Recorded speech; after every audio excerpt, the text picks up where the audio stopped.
And we're live. Hi, everybody. Hope you're doing well today. I hear myself back on my phone. I'm a little tired today, so today's going to be just probably a flat 3-hour stream. So just letting you know that now.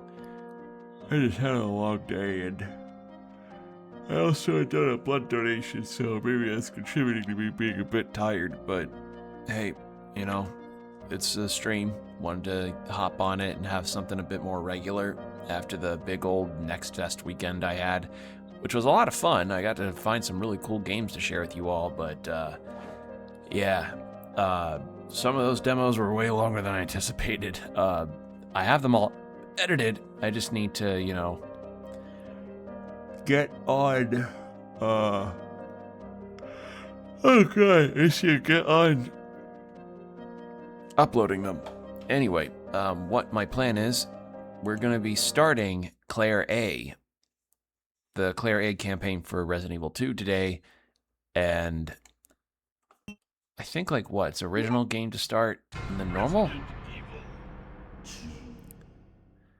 But besides the demo editing, I had also done some more audiobook listening while I was at work. Oh, wait, right, the opening monologue. Can I just skip this? I can. Cool. Alright, yeah, same Raccoon City to Police Department. Claire's looking for Chris. I'll just keep my mouth shut in case there's any changes. Oh wait, no, I don't think there is though, because I think Claire, the B and A scenarios start the exact same way. Right? I think so. I'm finally here. Time to get my favorite poorly rendered burger.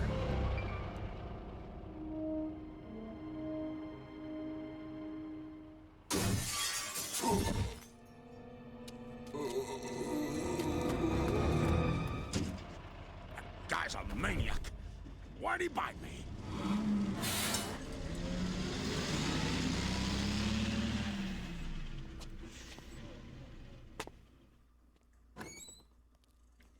Hello? Is anyone here? Hello? Can I get a burger with some extra griddle on the patty? Hello? Sorry, I ate the last hamburger. Look, I'm sorry I bothered you, okay? Just don't come any closer. Are you listening?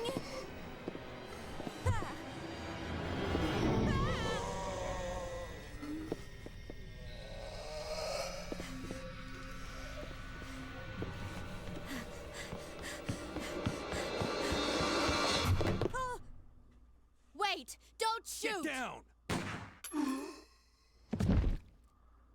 We can't stay out here. Head to the police station. It'll be a lot safer. Alright. Yeah, it's basically the same thing. There! As far as setup is concerned. Buckle up. Okay.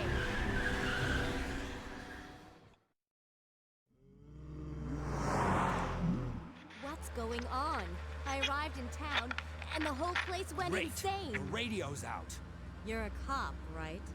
I wanted to get my cherry pie, slice of cherry pie and a black coffee, like in my favorite TV show, Twin Peaks. Mine's Claire. Claire Redfield. I came to find my brother, Chris.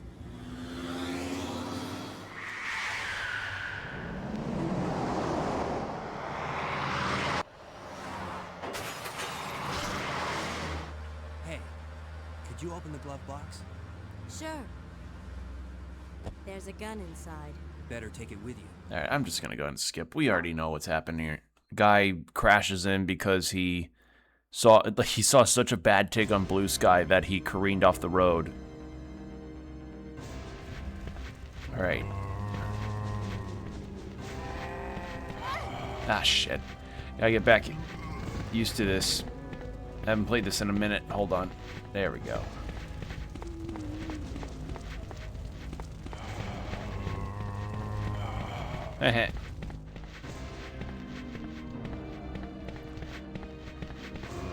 I didn't see you there. Hey, buddy.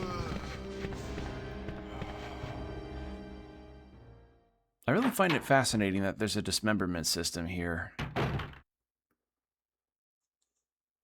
Freeze!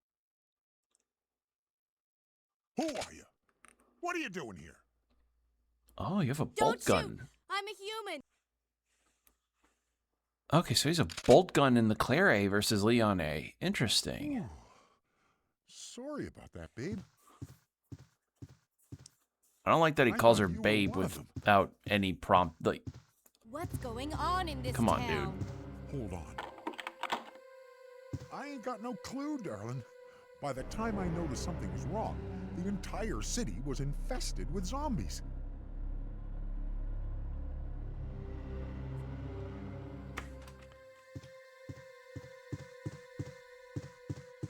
Alright, well, first I'm gonna hoard all of your handgun ammo because I remember being kind of starved for that when I was playing. Oh, hello.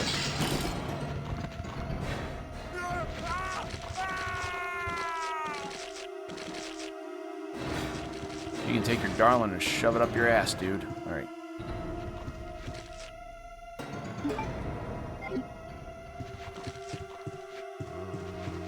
Anything back here? No. Okay. Well, worth a shot. I probably could get the bolt gun if I went through all those zombies, but I don't feel like it.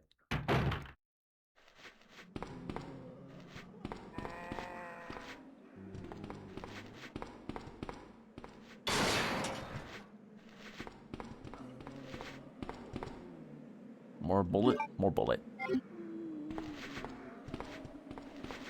Okay, I'm getting back into the swing a bit. I'm feeling more comfortable now.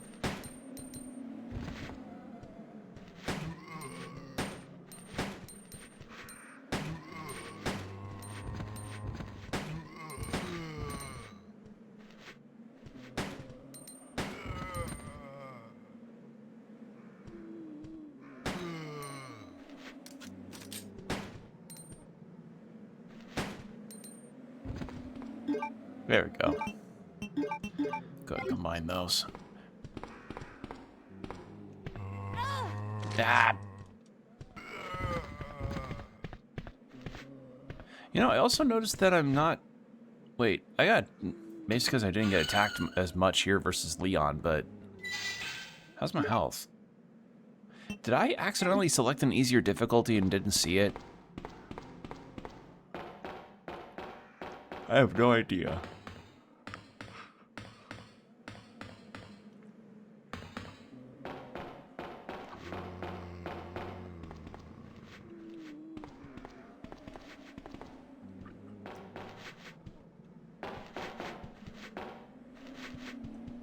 Actually, didn't they attack while I was on this thing? I don't remember.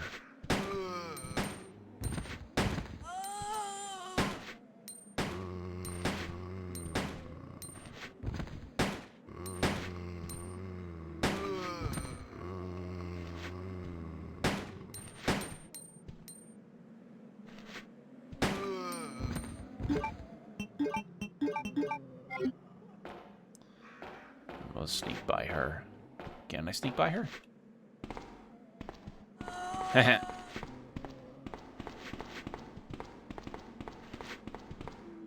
Get evaded.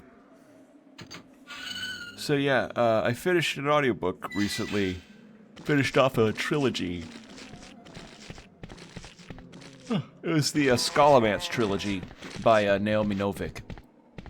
And you know, funnily, I accidentally almost called her Naomi Norvik. Oh no, I did call her Naomi Norvik because of Esoteric Ebbs rotting in my skull, but I had a good time with it. I liked in particular the magic system and some of the twists regarding the regarding how some of the characters' origins were. Only thing that I would say is just that I feel like maybe the story could have leaned more into like the languages and intents on its magic, because the way that the books worked, oh fuck me, because the way that the books kind of talked about how the characters learn spells is that they are polyglots. Like, a lot of the characters in the series, in the trilogy, are polyglots, and they therefore end up in different kinds of social groups where they're learning spells in other languages and learning the intents behind their creation, and, you know, potentially having, like, cultural significance on, like, what one spell might do depending on if it's like a spell from one region of the world. And I feel like maybe they could have leaned more into that, but I think for what it did with all the other stuff that it had, it was a really good listen. One that I would recommend to people. All right.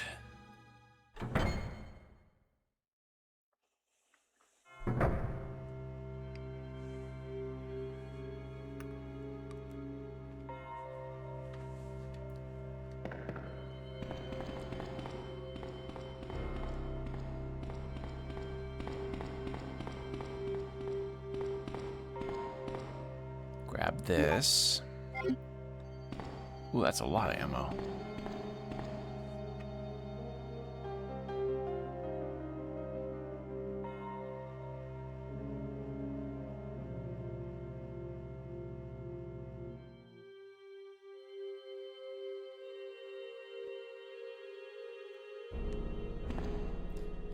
So, let's see.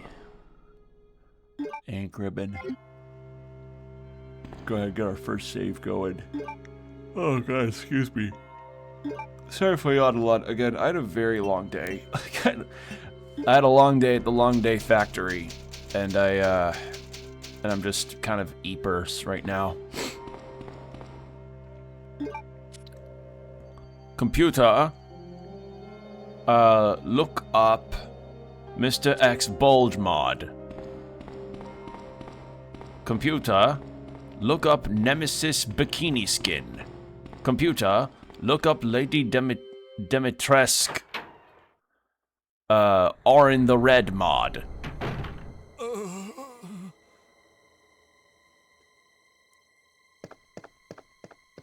Hang in there.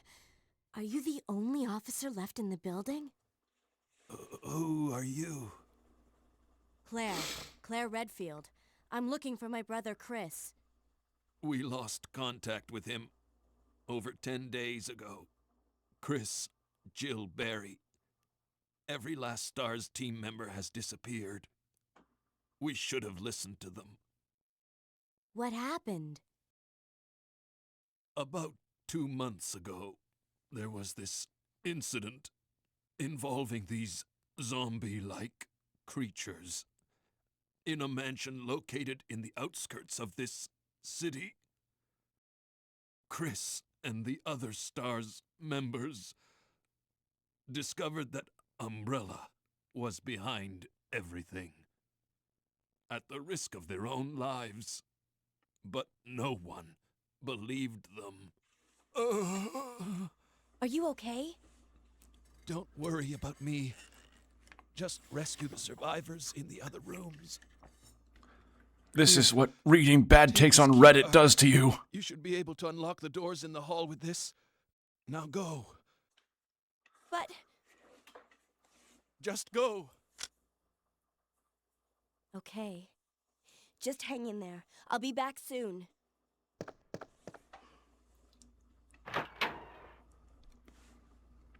Okay. And that's where he locks it. But yeah, the general deal with my, the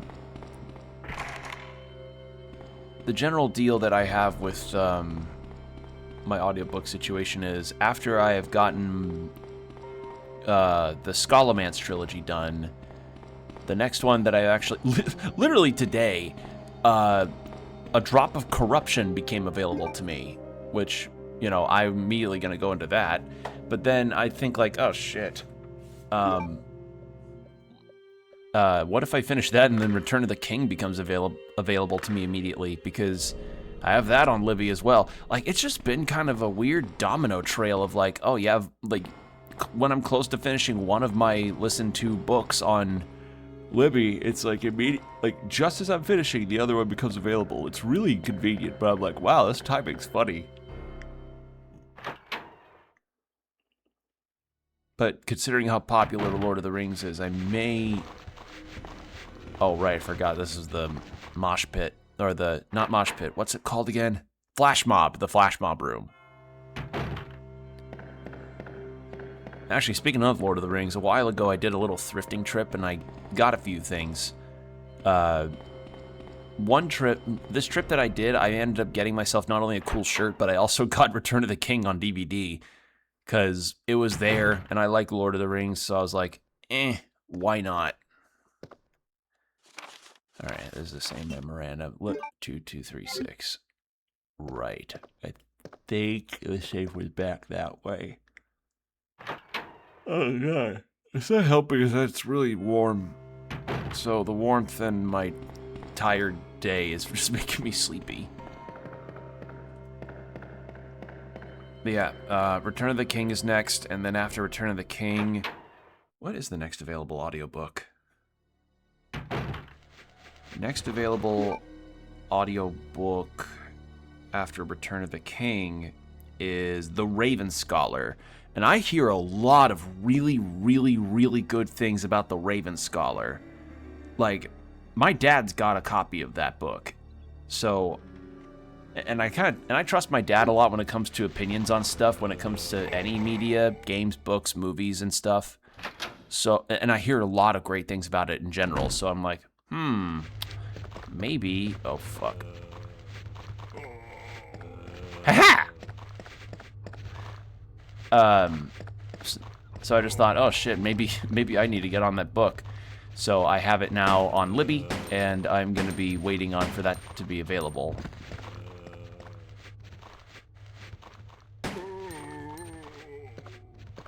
Alright, 223, shit. 2, 2, 3, 6. Ah, so she gets the grenade launcher no matter what. Police station map, yes please.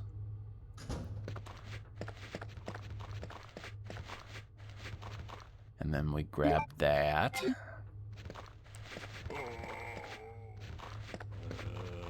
You know, it probably wouldn't have been an advisable action. I put the ink ribbon in storage.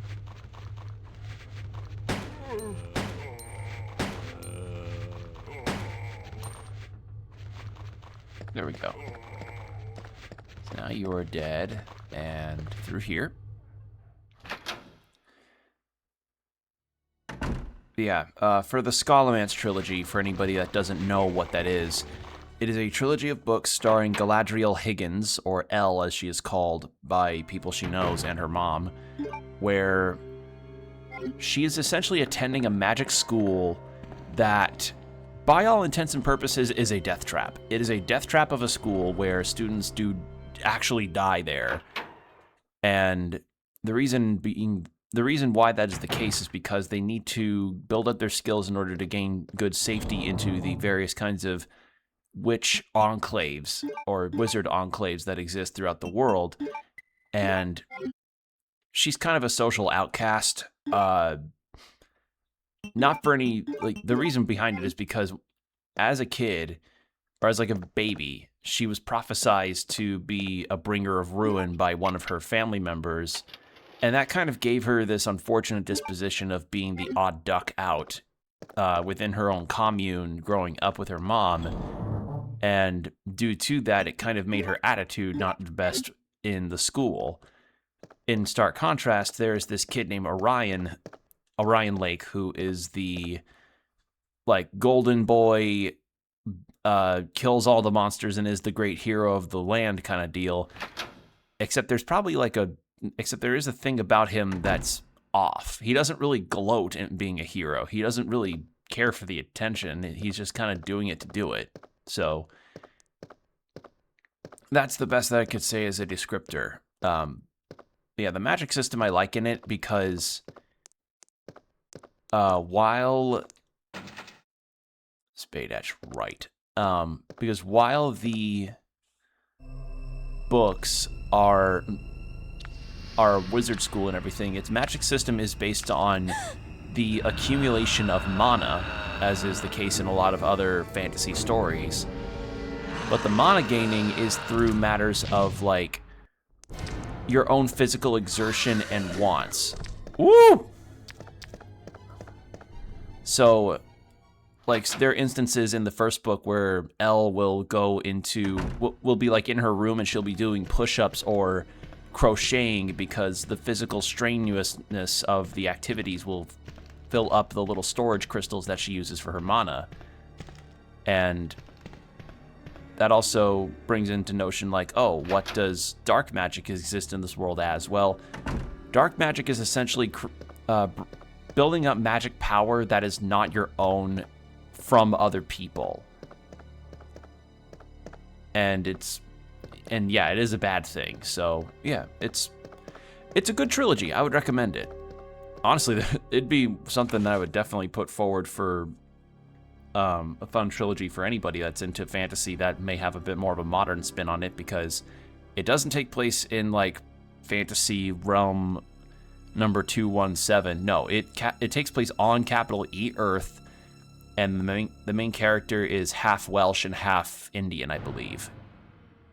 But it's a very diverse cast too. Like, you've got Americans, you've got characters that are German, you've got characters that are from China, you've got characters that are Native American, you've got characters, like, background characters from all sorts of different regions. I think, I forget what country speaks Swahili, but that's mentioned as well. It's a very diverse world, which makes sense. It takes place on Earth, but it is, it's a world that's,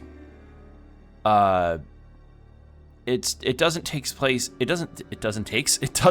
place in just one particular region after the first couple books are done. Like, it's sprawling, which is nice. And also, it's kind of cool that with the main character being half Indian, she actually takes a lot of efforts into reading spells that are in Sanskrit. So that's really nice. Like, she makes an effort to learn a lot of the stuff regarding her roots because her dad was Indian. So yeah, really neat. I forget the specific language. Like, I know the text is Sanskrit. But what was it?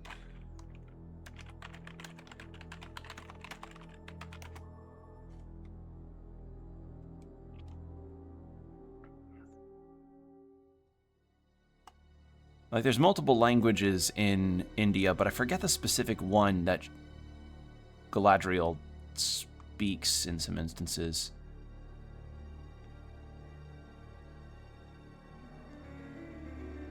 I think it was Marathi. It was either Marathi, Hindi, or... It wasn't Punjabi, I think.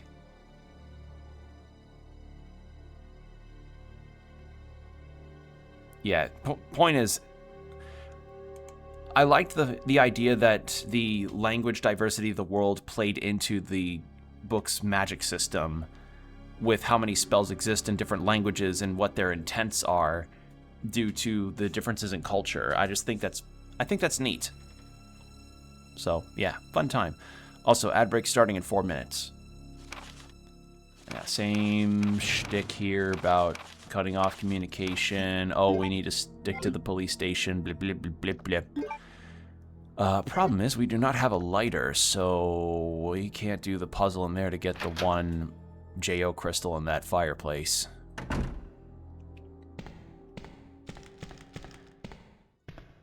And as for A Drop of Corruption, that is the second book in a trilogy. I think it's a trilogy that I started on with the first book called The Tainted Cup, which I liked that book for its setting in the sense that it was such an interesting idea. Oh, fuck.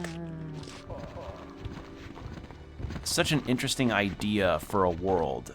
I think I've talked about this book before, but essentially,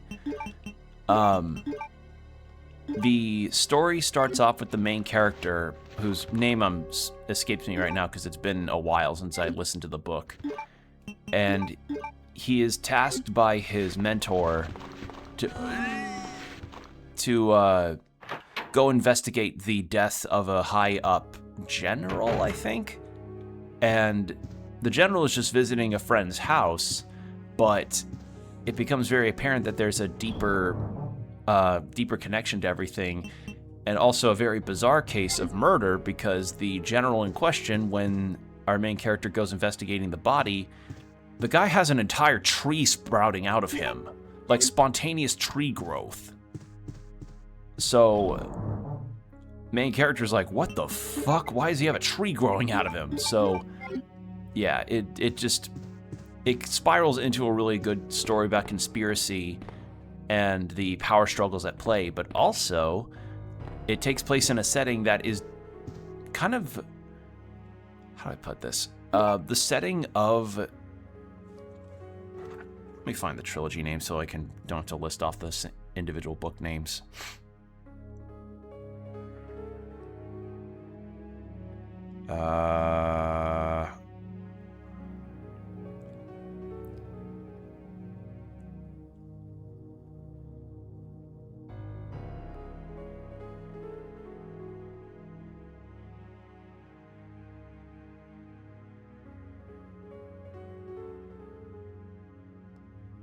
Anna and Din. I think Din's the name of the main character, right?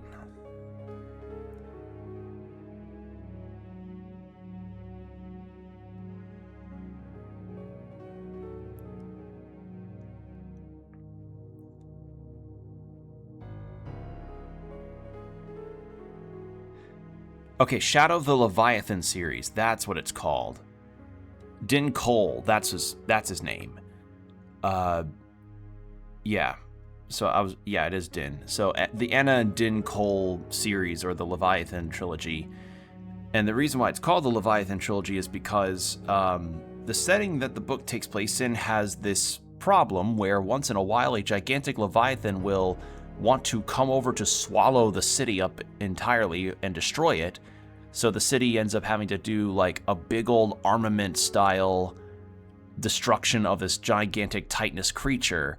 So you've got that alongside having to deal with a very bizarre murder case of trees sprouting out of people. So yeah, I remember at least the broad strokes of the story, and it was a really cool one. Not to mention the main character with his particular power set, because there are some power sets that exist in it, and the main character's is pretty neat in particular, but we'll get into more of that after the ad break. So 3 minutes, then an hour of no pre-rolls after, so hydrate, stretch, do whatever you need to do, and we'll be right back. And we're back. Thank you for your patience.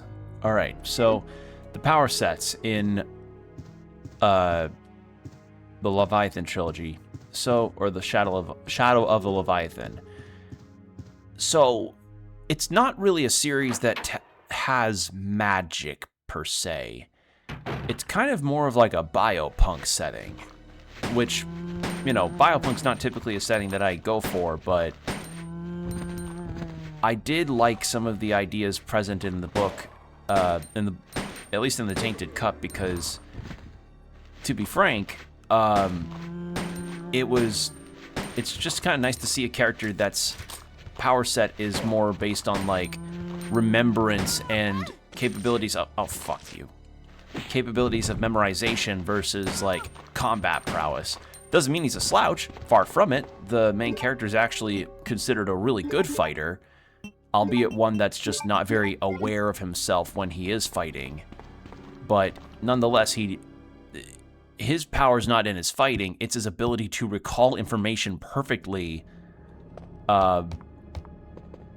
as part of a set of circumstances that he has to set up for himself. So what happens in the books is this.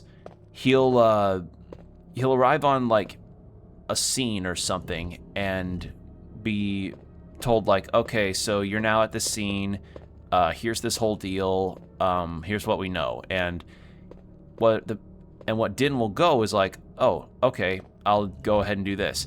And what he'll do is he will take open a bandolier of glass vials that he's got strapped to him, and he will take one out, uncork it, and sniff it. And they have like mint, and he has like mint, bergamot, lavender, just odds and ends kinds of smells that are in the bandolier that he's got.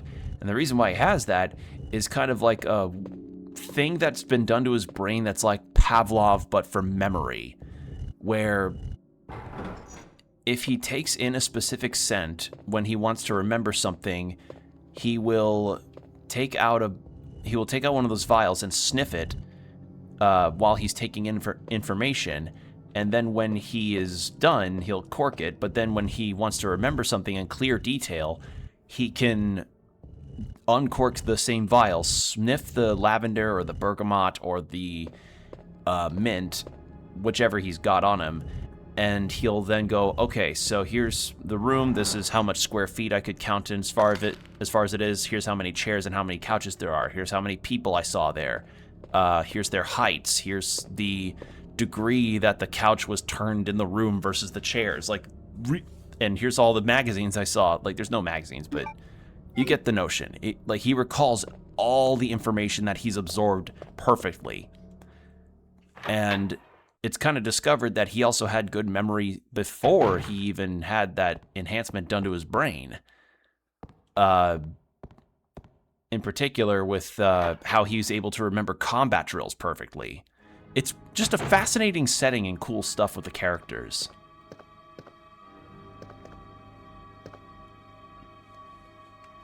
Okay, so instead we find Chris's diary here. And this is where Chris talked to the chief and be like, Chief, Umbrella's got some weird stuff going on. And the chief's like, I wanted Umbrella to film my weird fund my weird taxidermy stuff. And also I have the mayor's daughter on me. She's dead, but I'm gonna do something. And I'm already on payroll by a corporation. You go do your ACAB stuff other places, Chris.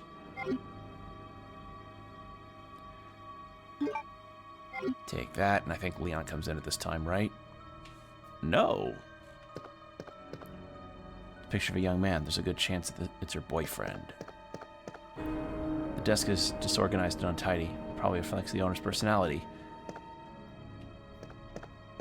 You know, missed opportunity to have some line about Chris.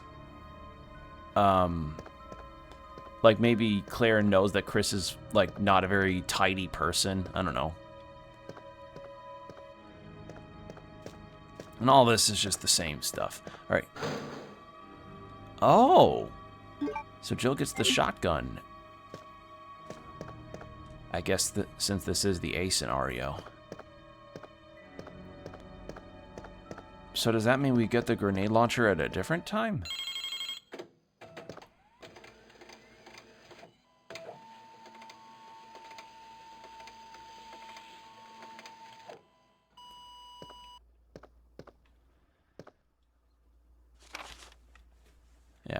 Yeah, internal investigation stuff about Brian Irons being a big old iron shithead. Trying to remember what other audiobooks do I want to get to. I don't know, I've just been chipping away at them a lot more. I haven't gotten to listen to them on a consistent basis because work's been really busy and I've had to have both my ears out to listen as I need to, but I mean, you know, at the very least I've gotten a lot done with the listening.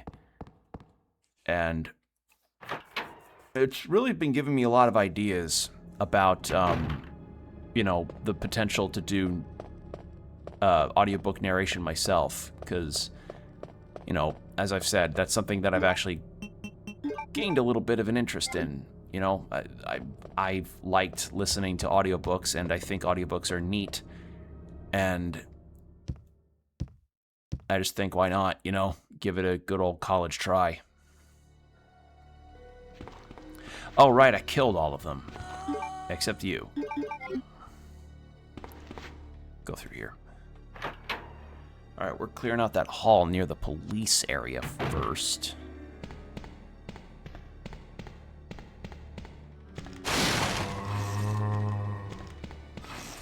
POV, you're doing a... Oh, God. Did that damage me? No.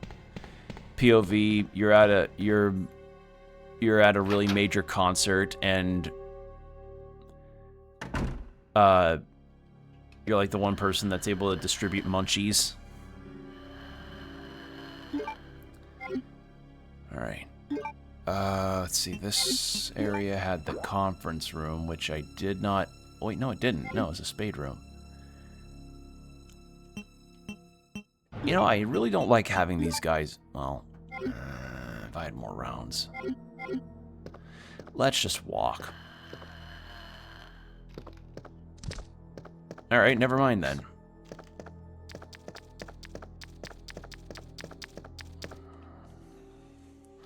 Oh, you know what would be a really hilarious mod to put into either this or the remake? Replace the squelching noises that the lickers make whenever they're walking with SpongeBob or Squidward's walk noises. I think that'd be funny. Alright. Putting you in here for now, because I know I need you later. We're looking pretty alright, actually.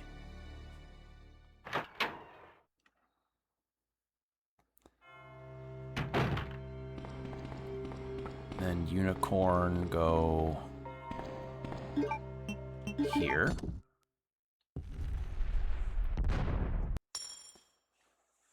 And this was this the spade key or the club key? I don't remember. I think this is the club key. Spade. Okay. So now we can get into the conference room. Cool. Or the press room. Whichever. You know, if there's anything else that I might say, I'm kind of glad that a lot of the game's news event stuff is done. I've caught up as best I could, but, you know, working full-time and having all my other stuff going on, I really just did not have the time to dedicate to learning every bit of news. I learned what I could, and I've learned plenty. It's just unfortunate a lot of other things I've learned lately has been really demoralizing. Like, for instance, Sega had recently unveiled their new, like, content creator partnership thing that they want to do to, you know, kind of like how Nintendo partners were back in the, what, 2010s or something, when, you know, certain YouTubers could actually make YouTube content on Nintendo and not get copyright stricken. And the unfortunate thing is that the Sega thing has a disclosure where they ask, where they're like, oh, if you, we'll only let you in if you're cool with AI training stuff, and that's put a real sour taste on the entire notion. But frankly, I don't really trust Sega that much to begin with when it comes to a lot of the stuff that they've done. Like,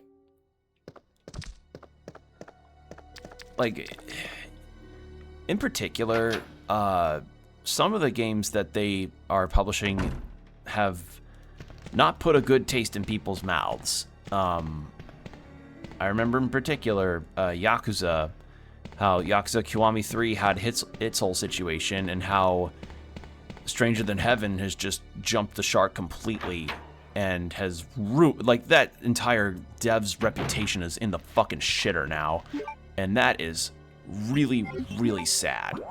Like, it is so sad to see a developer that garnished such goodwill over the course of its life cycle with all of its entries in this franchise that you know, they put their heart and souls into, and they just fuck it up. They just fuck it up. They just shit completely all over it, and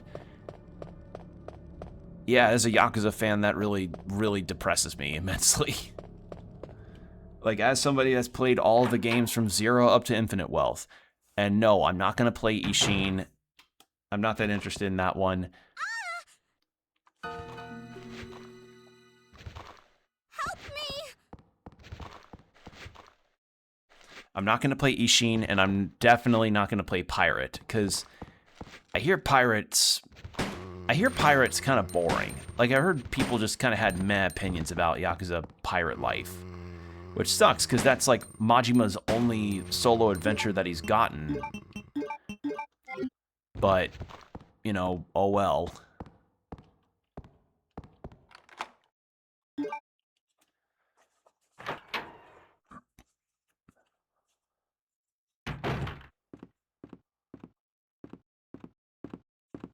Leon! Claire, you made it. Yeah. Have you seen a little girl around here? Yeah, you just missed her. Who is she? I don't know. But it's too dangerous for her to stay here alone. Leon, I'll go look for her. You go and find us a way out of here. Of course. But before I forget, here's a radio. We're only gonna use it like once or twice in the entire game.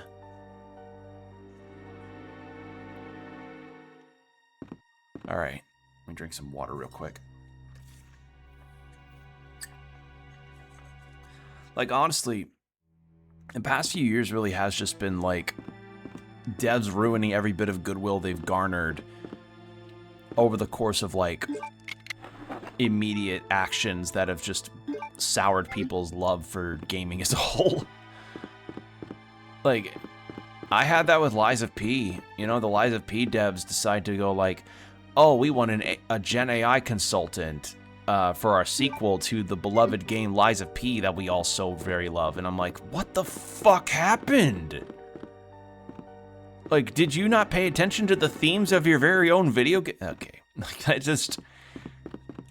I basically feel like the meme of that guy that's sitting on the steps to an apartment building and he's smoking and just looks so burned out. And I'm like, yeah, that's me. That's me right there. That's my skull right now. I'm just... It's fucking sad. It's just so... I'm so fucking tired. Which is why, like, it's nice to hear that developers will be super, like, pro-human creation and anti-AI in terms of their stances. Like, one game, actually, that's coming out this year that I'm really excited for, I think it was, like, October 14th, I want to say? A game that I actually featured on a demo day a while back, Tenebrae Solmina. They got featured on Day of the Devs, I want to say, and the things that drew my attention with that game was just that the gameplay looked really interesting, being like a mix of a point-and-click adventure game and like a mixture of a point-and-click adventure game and a survival horror like Resident Evil. And the really cool draw of it is that the cutscenes in the game that introduce the monsters and the bosses are all done in live-action FMVs.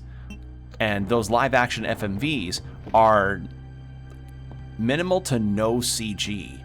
Like, the game's entire deal is that every monster you see in those live-action FMV cutscenes are real actors that have makeup and prosthetics on them. And that was like, oh, that's freaky. That's a huge amount of artistic stuff you love to see. That's fantastic. So I was like, oh, that's going to be an immediate thing for me that I want to play. Like, I have had it on my wish list for a while now, and to see that it's garnered some positive buzz has made me very happy. Although there is another horror game that came out that I featured called Mole that looks really good, and apparently it's got like overwhelmingly positive reviews right now, and I'm like, oh fuck, I should get on that. Like despite a lot of the negative bullshit surrounding the AAA industry, indie's kind of going hard with a lot of the stuff happening. Like, genuinely, there's some pretty damn decent looking stuff through the indie space, and I guess that's just the lesson to take away, is that indie space is the way to go right now.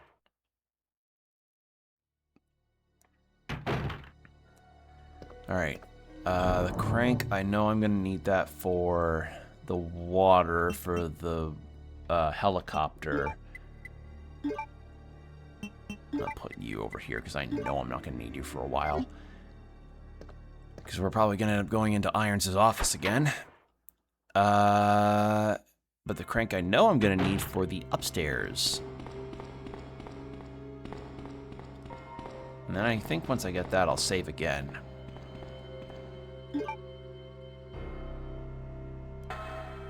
Yeah, I mean, that's the reason why with a lot of the demo days that I do, I tend to focus on the indie scene, because that's not to say, like, AAA and AAA published games can't have some interesting stuff happening. It's just unfortunate that the showcases that we've seen a lot of stuff be featured on has not been the most... I don't know, a lot of it's been very samey. That's the way I'd put it. Like, a lot of the things that I tend to see when it came to Summer Games Fest and most of the other stuff that are featured on shows is like, here's another hyper-realistic graphics deal, and here's this game that... I could have swore there was something at the end here. Oh well. Like, oh, here's more hyper-realistic games and shooters and, like, 1 or 2 games with actual interesting art styles, but they're, like, either mostly multiplayer or, I don't know, there's some catch to it. And I'm just like, man, there was nothing for me there. Like, even the... I don't remember what was for me at that point, because Stranger Than Heaven was kind of it for me, but when Snoop Dogg got added, I was like, huh. And then the Tupac thing happened, and I was like, oh. So, yeah, sometimes our goats just end up washed. It can happen to anybody. I'm like Grandpa Simpson. It can happen to you. Your goat can end up washed. Oh, it's not the shotgun. Sorry, it was very shotgun shaped. It's the grenade launcher. Oh wait, the shotgun was double-barreled. I'm stupid. Sorry, it looked extremely similar to the shotgun, so I was very confused. Okay, that seems to be broken. And then I'm gonna need to get a gear. And we'll just go ahead and lower this down. We don't have the gear yet, it's gonna wait for a while. Okay, well that's down for when I need to get back up there later. Get down. I get up again, then I sit, then I take a drink, and then I get up. Then I get down again, and then I get up. My iron deficiency act up, so I get down again.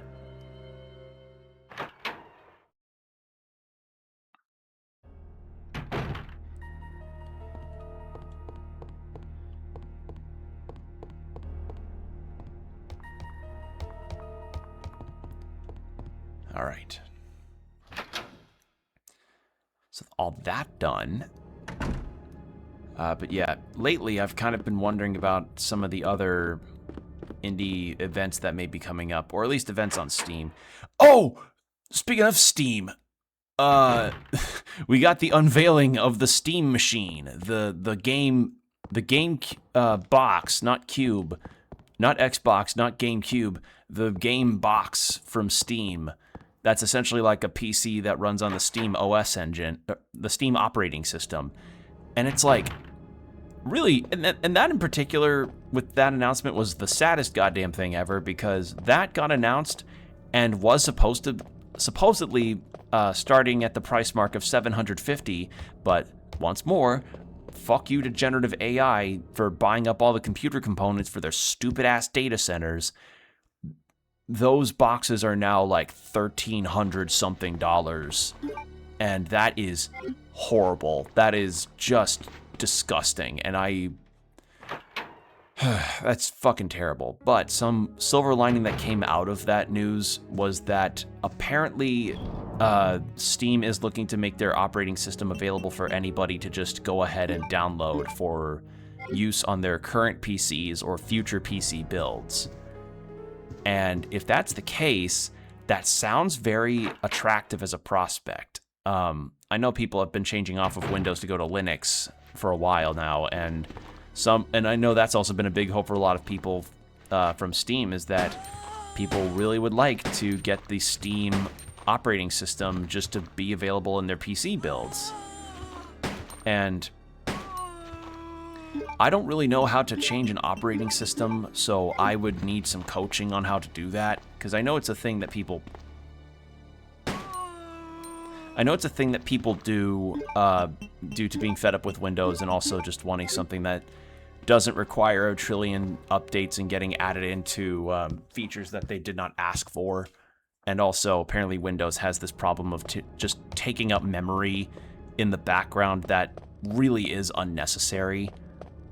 I'm not a PC head, by the way. I'm literally everything. I'm literally regurgitating things that I've at least heard regarding Windows that have been reasons why people have changed to Linux, and I agree. I'd like to do that too. But my big fear is this. I'm scared about how a different operating system would interact with my my streaming stuff, and also how it may affect some of the games I play.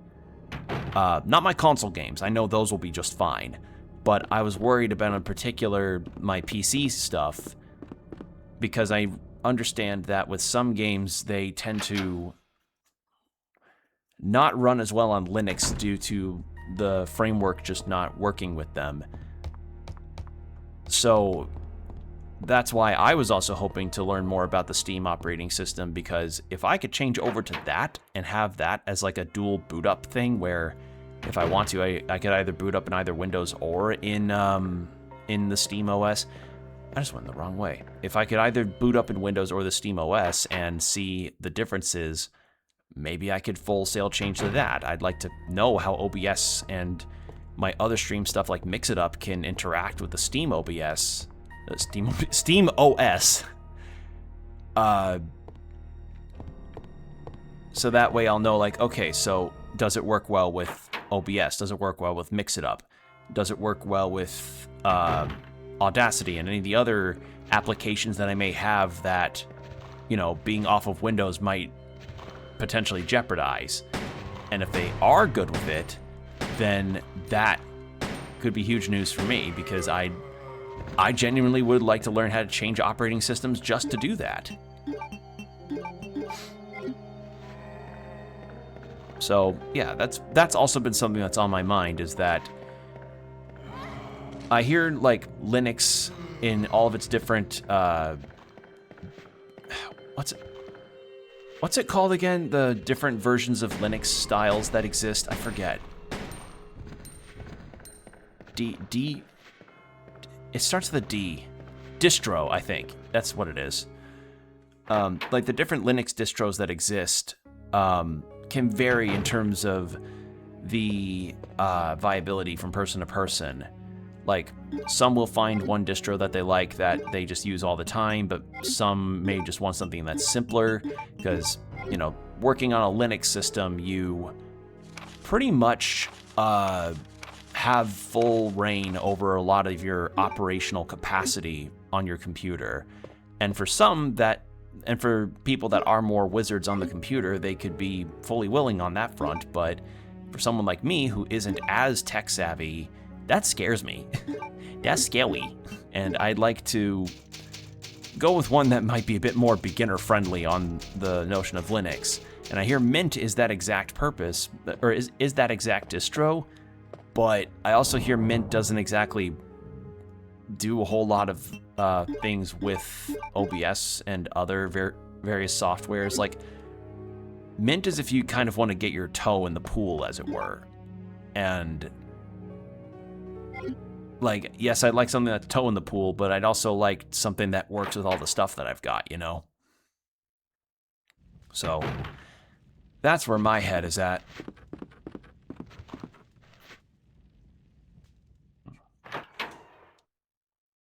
Also, since we have the lighter, we can go do that thing now, but I would like to go around, and then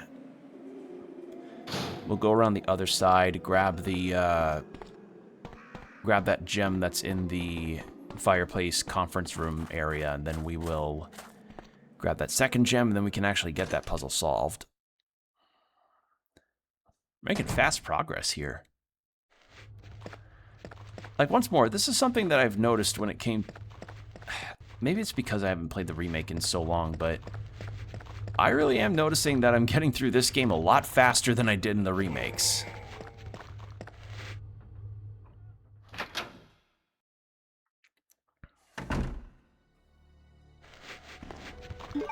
Alright, you know what I want to do?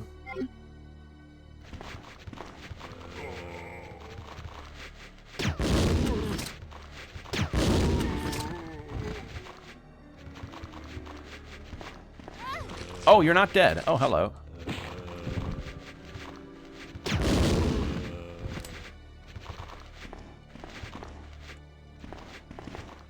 Not dead. Oh, wait, I'm stupid. I had more rounds on me.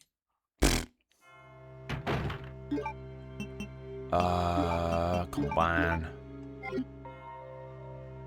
That's fine. I need to get that gem anyway. Yeah, that's something that I've been thinking on since Steam. Like, I don't know when they plan on releasing the Steam OS to people to just download and start doing stuff with, but I'll keep my ear to the ground for when that is available, because I would really like to change over to that if I could. Like, if I could just change to that and use that for all of my future uses for streaming and everything like that, I'd go for it in a heartbeat. Excuse me, I had a burp there.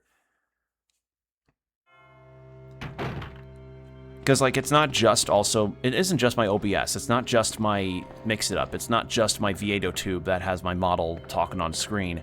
It's also, like, my editing software, having GIMP to use for when I make thumbnails, Discord, being able to call on Discord. Like, there's just a lot of external... I've got a lot of hardware that... or I've got a lot of software that I fear could get jeopardized if I change out operating systems without really knowing how the differences are, because something that I... Oh, come on. How's my health? We're okay. Because something else that I had noticed when it came to PC gaming, whenever I finally started doing that in, like, 2018... Everybody tends to have a varied experience when it comes to how games and softwares work on their computers. Like, it's just... Genuinely, like, that is the thing that I've noticed the most when it comes to PC gaming, is that it is so variable with people's experiences on some software versus others. Like, you'll get somebody that has, like, everything working perfectly for them, and then you'll have another person that's like, I can't believe you got Pizza Tower working on your computer. And I'm like, do you have... And that person would then reply with, like, what, you put red kidney beans or something in your PC? What's wrong with it? Like, did you download it off of, like, a suspicious Discord link? What's going on with your version? I'm just spitballing examples, but that's genuinely how it can be at points, where you'll have games that universally work, or you'll have games that work, like, for damn near everybody, but then one person will have a different experience because something with their PC or setup is just borked.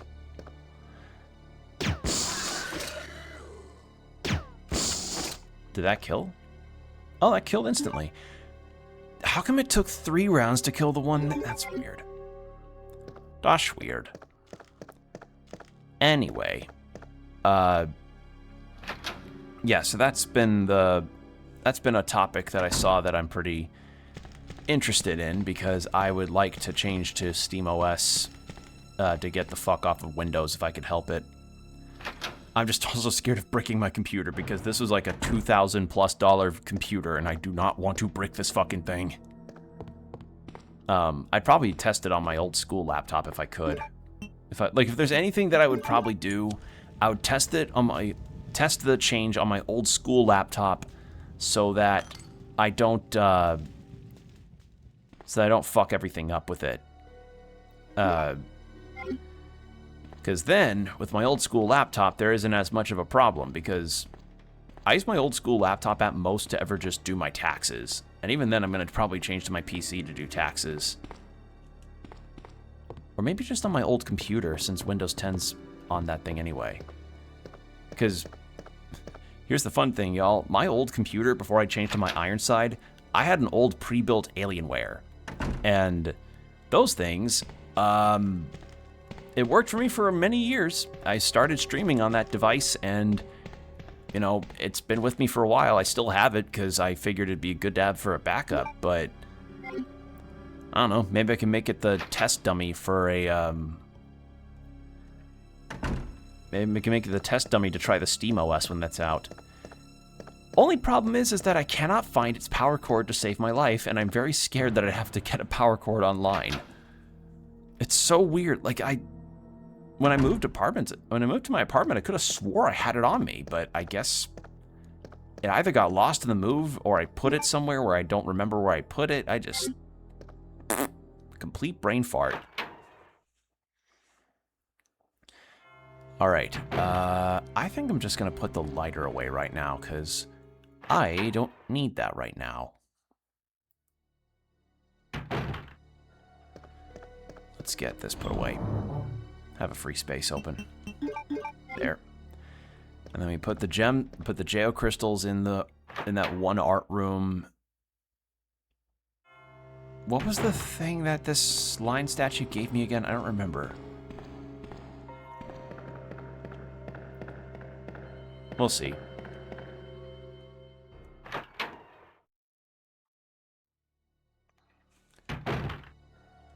Alright, clear this area out. Go here. Oh, actually, I was talking about demo stuff earlier. So regarding July demo day, I'm probably going to wait on doing that one until probably the end. Like either the middle or the end of July. Because I don't think I have the energy in me to do another 3-day weekend fest of demos, because that I think is just reserved for Next Fest. Because Next Fest is like a huge event, and I know some demos become more on a limited time availability scale for that particular time frame, and I just don't, especially with how long some of those fuckers were, I just don't have the energy to do like 8-hour streams of demos like that. I just don't. So until the next Fest, I'm probably gonna be just sticking with the usual demo day length that I plan on doing until the next one. I just need to find out when it is, and I think it's in October, but I could be wrong. Shit. How are you not dead? You are on fire.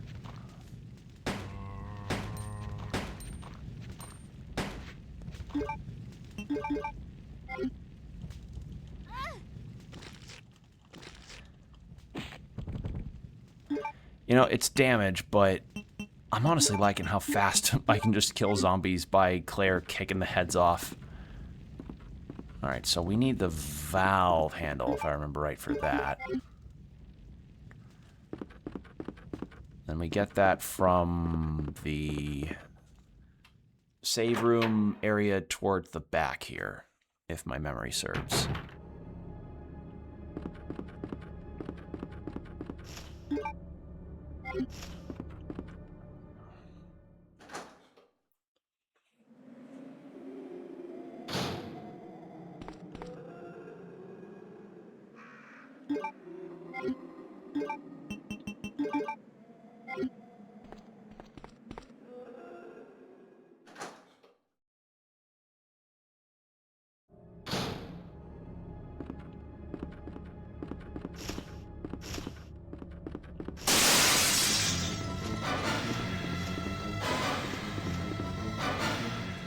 Get away from them pissed off birds.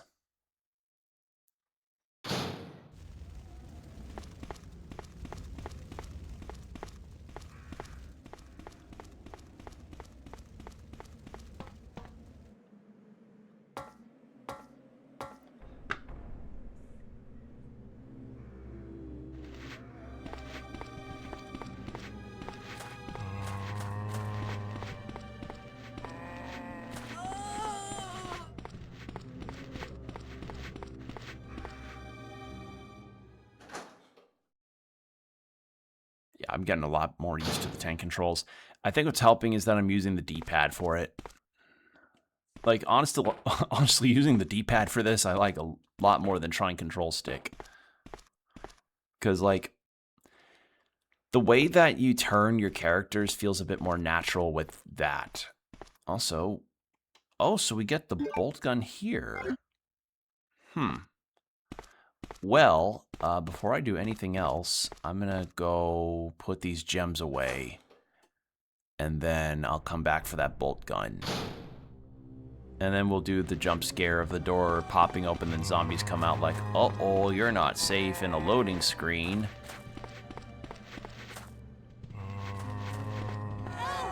Shit. Shit.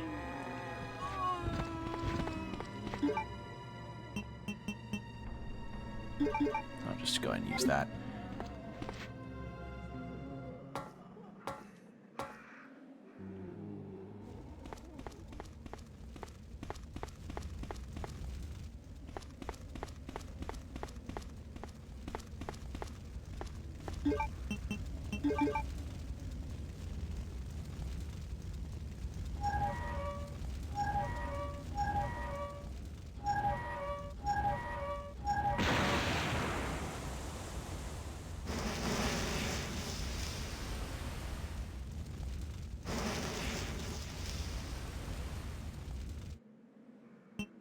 All right, that's done.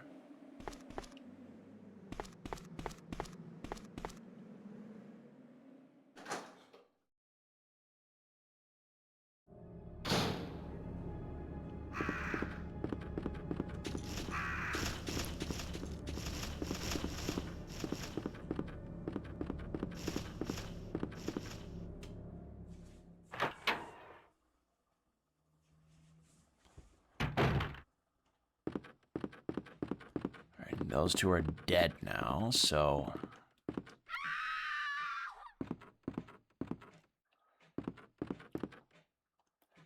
Okay, so Clair A, we still go to Chief Iron, or to fucking Iron Sharthead. And I remember that jump scare. I remember the liquor there. Okay, Diamond Key. I believe that was that opened the Marv area.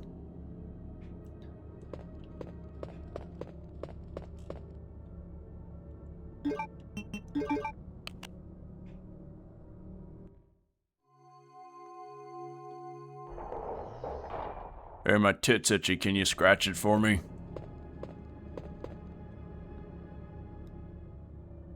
Blue stone. And then... Oh! I could have swore a liquor... I guess that must be the B scenario then. Huh. Okay. I was like, why? I was very like, huh? No, nothing for that. Huh. All right. Well, I'd like to get those green herbs that are outside. And then we can go use the diamond key to get that area through Marv's spot unlocked. Place this in here. Place you here, because I'm not going to need you for a while. Because weirdly enough, the valve... Like, I understand why the valve handle's not discardable. It's because of that really dumb sequence of raising and lowering a platform. Yeah, we'll take some... Well... I've not really... I've used those like a couple times max, so let's put that back there.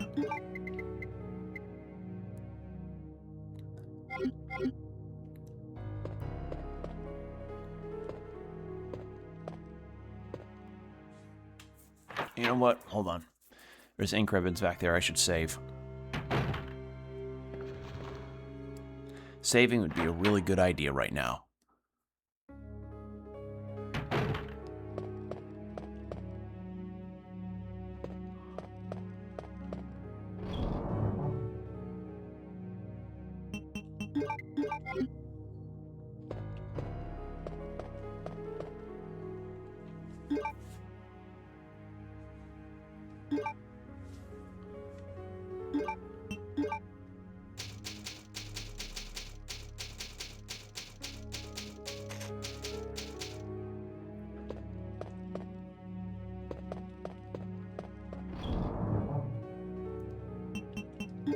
You know, playing this just makes me really wish Silver Pines would come out sooner. I know when it's coming out, it's October 8th, but like, fuck, that game looks so good. Like, okay, so we were gonna go unlock Marvin's. I'm just gonna...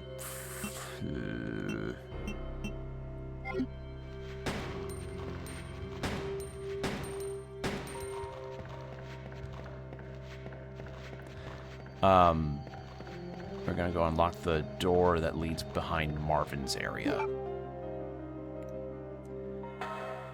Yeah,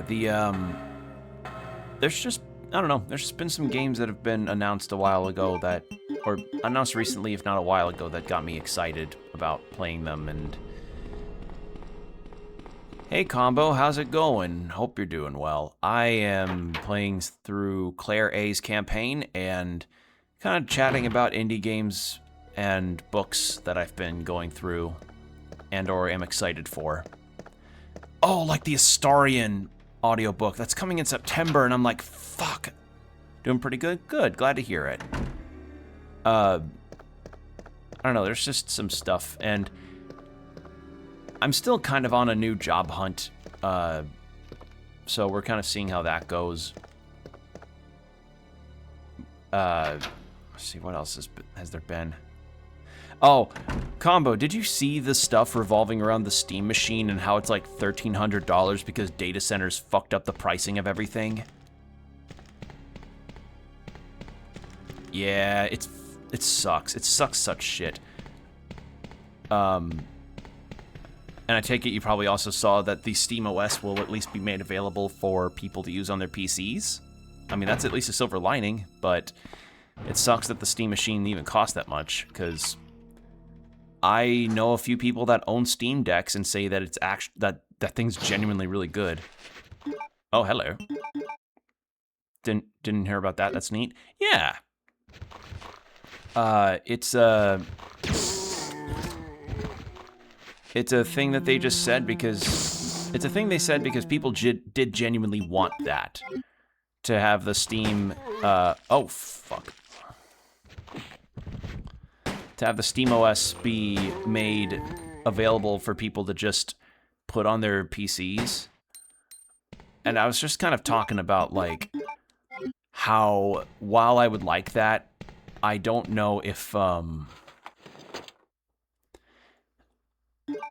don't know if I want... How do I put this? I'm not sure how well it will go over for me with my streaming stuff. Because, you know, sometimes apps will just choose not to function with you.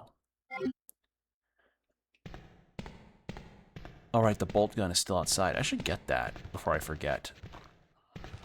Oh, hello. Get off me.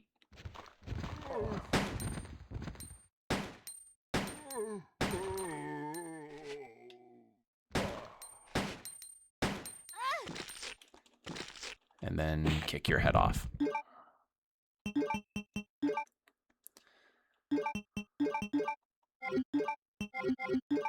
Nope.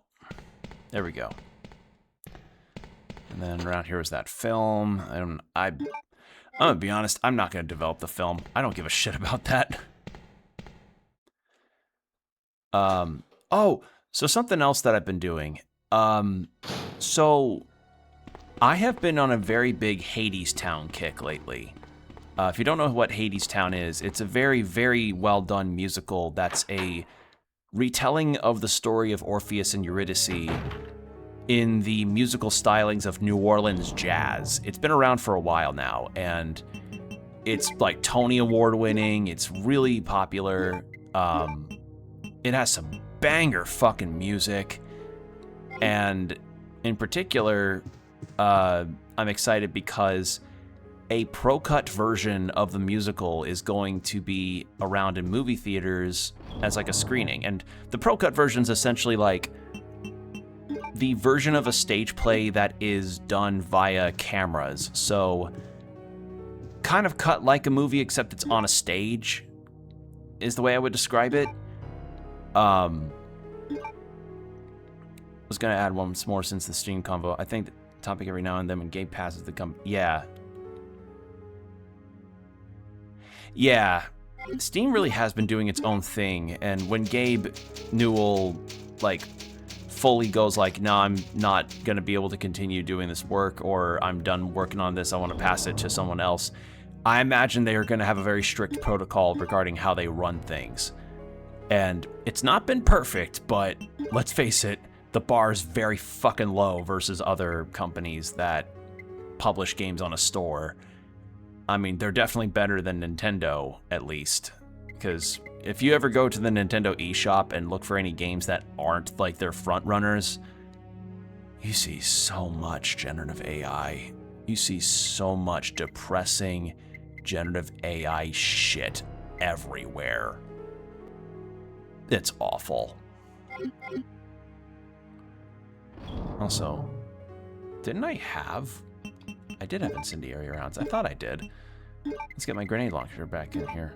There we go. I will put the plastic explosives away because I do not have a detonator. There we go. But yeah, that's just kind of where I've been at, is like... Is Steam perfect? No. Like, I would see, and I'm confident you have seen as well, Combo, a lot of complaints online regarding how much generative AI has been just populating like an invasive species, the Next Fest pages. Like, there'd be some genuinely interesting stuff that I'd see, and then I'd go down to the AI disclosure thing, and that just made me roll my eyes. Thankfully, I've found plenty of resources through Blue Sky that, you know, informs me of when some games may have it or not. I think somebody created an entire database that has the like disclosure thing available, and there are web plugins available as well. But it's just gross that this is even the measures that we have to take. And that while Steam has this opt-in thing for developers that had used it so they could disclose it, unfortunately, not everyone's gonna really disclose their... Not everyone's gonna be very clean about their disclosure.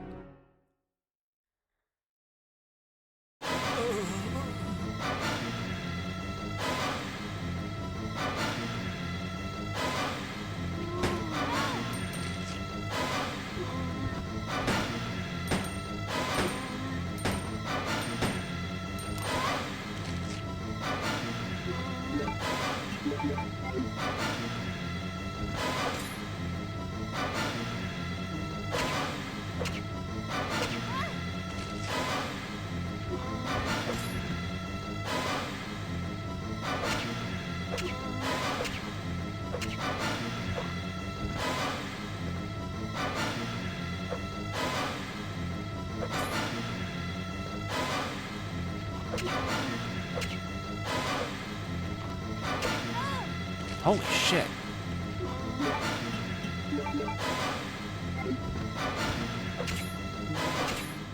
There we go. Probably a bad idea to try it that way, but oh well. Anyway, yeah, it's...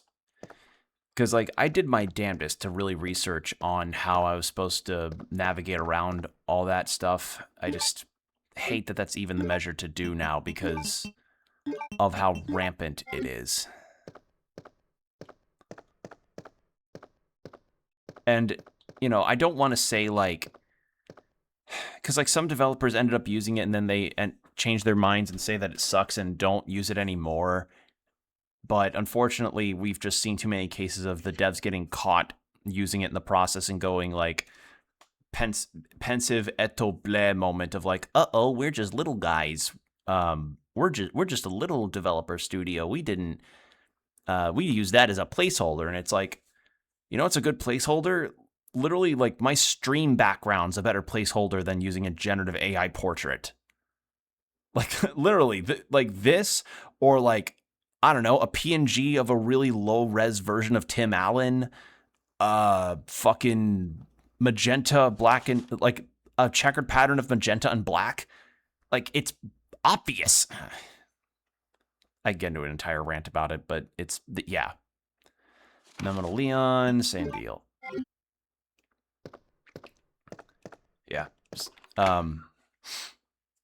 So if whoever Steam may end up in the hands of after Gabe may be done with his stuff, with being in this whole industry, I hope at the very least the people that he leaves it to are trustworthy. Like that is really all we can ask for, is like, who's the successor? Who would be the person that is trusted with, you know, the gaming, the PC gaming platform? Because itch.io's got good stuff about it, but that's far more for the indie scene and kind of like general media. And GOG had allowed some statements recently. I think it was like one of their executives said some really bad bigotry enabling bullshit that turned a lot of people off, myself included. And I've never used GOG, and don't even fucking get me started on Epic Store. I used Epic Store briefly a few times to get like their free games deal, but you're not gonna catch me dead really actively buying stuff on there. I got rid of the launcher on there like a long time ago. That's also why you're never gonna catch me playing Fortnite. What was I fucking doing again? I think I was getting the bolt gun. That's what it was. I was getting the bolt gun. And then I was going to use this diamond key and get that done.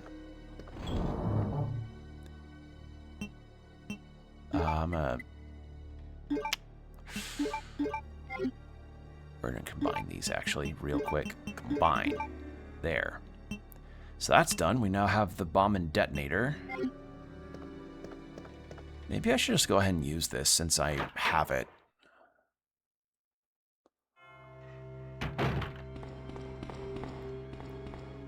And you know, that generative AI disclosure that Sega put out is really depressing, considering it's also Sonic's 35th anniversary as a series and franchise. And it really is sad, because like Sonic's such an inspiration for so many people, and then you see that shit and it's like, motherfucker. Like, it's really gross. Like, I almost feel like at the point, I've kind of been at the point of curiosity on trying the Sonic comics, because I hear a lot of really good things about those. And I hear about some of the favorite characters that people have in it, but I don't know. I've already got enough comic books that I've either yet to start or finish. I am not certain about starting the Sonic IDW comics. Not gonna say never, but definitely not anytime soon. That'd probably be a question for my friend Jordan, who's the co-host for Open Couch. Because he is a massive Sonic fan. Like, he's got a bunch of some of the older stuff from the, was it Ken Penkin is his name? The guy that got really anal about having extra Echidna characters in a Sonic comic? I think it was him. I think it was Ken Penkin. To give like a short recap on that particular can of worms, I don't know if it was Ken Penkin, it might have been a different person, but it was this artist and contributor to the Sonic comics before the IDW days, and how he had made a bunch of different Echidna characters that were related to Knuckles. Oh, come on.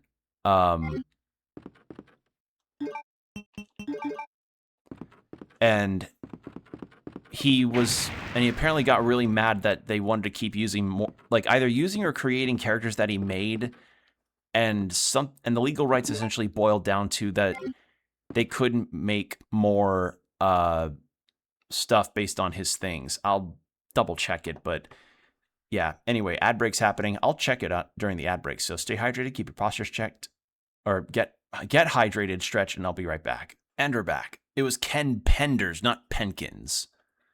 Yeah, Ken Penders, who sued to have it be so they couldn't make any more Knuckles relatives or more echidnas.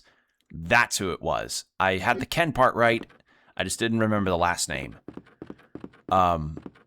Yeah. So I was talking Hadestown earlier, and I want to continue on that thread. So the Pro Cut will be coming out on July 24th for theaters across the U.S.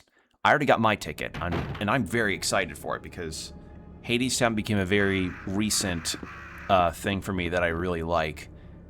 And in particular, something that I'm going to do for it, which I've never done before, I'm going to go dress up for it. I'm going to go to the theater dressed as Orpheus from the musical, and already my one part of my costume's already there. Like, I already have most of the things needed for it. Because Orpheus is a very simple outfit. He just has a red handkerchief, a off-white long-sleeve polo shirt, and either like gray to dark gray pants, and I think, did I say black boots already? Point is, his costume's very simple, and the suspenders already came in the mail for me this week, so I'm pretty excited about getting to dress as him. I even went a little extra and decided to also get a extra prop, because if you see any promotional material regarding Hadestown, the iconic posters that you'll tend to see for it is a hand holding a red flower, and that flower is a red carnation. I got myself a fake red carnation. I was going to say fed, and I'm like, fed red carnation. A fake red carnation. To use as a prop, because in a couple of the songs and just in the promotional material, that flower comes up a lot, considering its symbology to the story and to the characters at large. So, yeah, I'm excited. My folks are even gonna go, because my folks actually got to see Hadestown live, like a live performance of it. God, like a few months ago, actually, and all right, now I heal.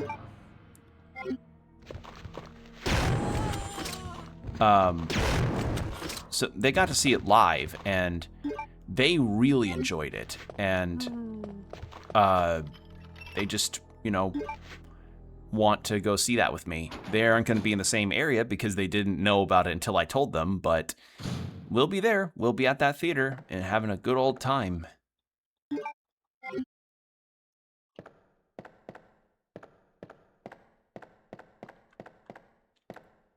And for any Hadestown listeners or watchers of the VOD, favorite songs for me are Wedding Song, Epic 3, Wait For Me, How Long, and the reprisal of Wait For Me.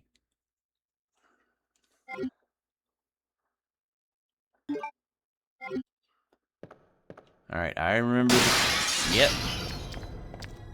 I remember that. Fuck you. But yeah, having a fake red carnation for that also is more navigating. It also is easier to navigate with in a space like that versus what the other prop that Orpheus is known to have is. Because Orpheus in the musical plays the quote lyre, but it's really a guitar. So Orpheus just has a guitar on him at all times, and I can't play guitar, so that's gonna be a no from me. And plus, I don't know how I would look rolling up to the theater with a guitar strapped to me. Like, I'd have to have it in my lap while I'm watching the movie.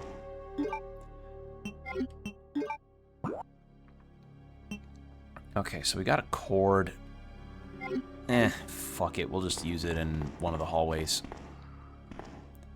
It's orphan time. Yeah, I like when Orpheus said it's orphan time and orphed all over the place. But yeah, Combo, if you haven't seen Hadestown or listened to it, I would recommend it highly. It's very good. And there's a few versions that are out there, but the most heavily distributed one is the one starring the original cast from, Jesus, I want to say like the 2010s or something. And there are other versions of Orpheus and their singing that is out there with different actors playing him, and they're all very good for very different reasons. I actually really like Jack Wolf and Jordan something. What was his name again? Hold on.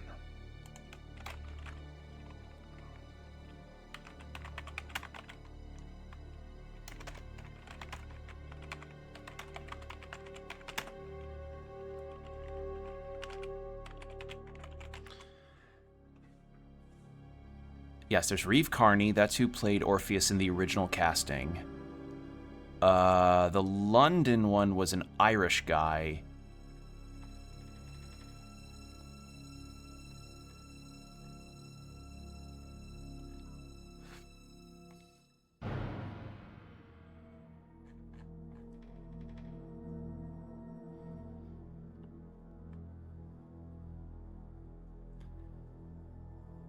It's gonna bug the shit out of me. Who played him? It was Jordan something. Because there's a video of him singing Epic 3 and he's really good.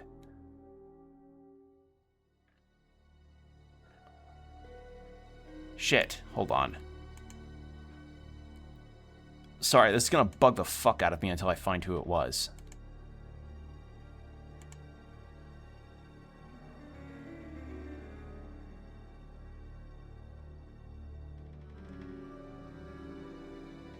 Jack Wolf, Reeve Carney.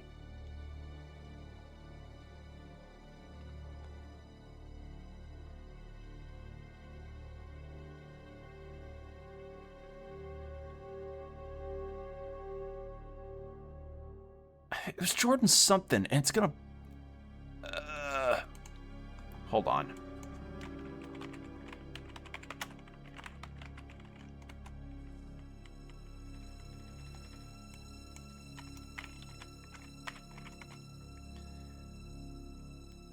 Jordan Fisher, that's who it was.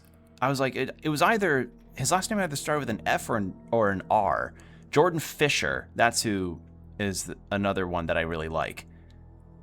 But yeah, in general, it's just all really good stuff. I would recommend Hadestown a lot. And this kind of brings up the notion that I would really like to see what other kinds of Greek myths could make good musicals, or even just myths in general. You know? Actually, there was a book I read a while ago that I think would make a fantastic musical if it ever got done. So, a book that I had listened to a long while ago, I think before I started my job, my current job, I finished one called The Witch's Heart, which is a telling of Norse mythology through the perspective of Angerboda, the wife of Loki that gave birth to Fenrir, Jormungand, and Hel. And the story there is basically like the entirety of the Norse pantheon, or the entirety of the Norse mythology through the perspective of Angerboda, as opposed to like focusing on the stories. It focuses on just her. And I don't know, like a little part of me wants to see a musical done of that book. I just think the potential's there and it would be really cool. With shifting perspectives, focusing on Fenrir or Jormungand, perspectives on Loki and Skadi. And I would also recommend the book in general because the book's quite good. It is quite a good book. All right, so I was gonna go get the bolt gun next. Wow, we are just trailblazing our way through here. So next we need to go to Chief Irons after I get that bolt gun. And there are some other musicals that I'm kind of poking my head to try on a listen, but presently Hadestown's got kind of a grip on my brain. It's got a grip on the wrinkles of my skull. Although the Count of Monte Cristo and Dracula musicals also are are tickling in a particular way as well for some of their songs. It just sucks because, like, those musicals sadly never left their concept album phase, and there hasn't really been a popular distributed version of them, and that's really tragic because I don't know if you've heard any of the Count of Monte Cristo music that's out there. Who's the composer for it again? It's not, there's two different Count of Monte Cristo musicals. There's one that I'm thinking of.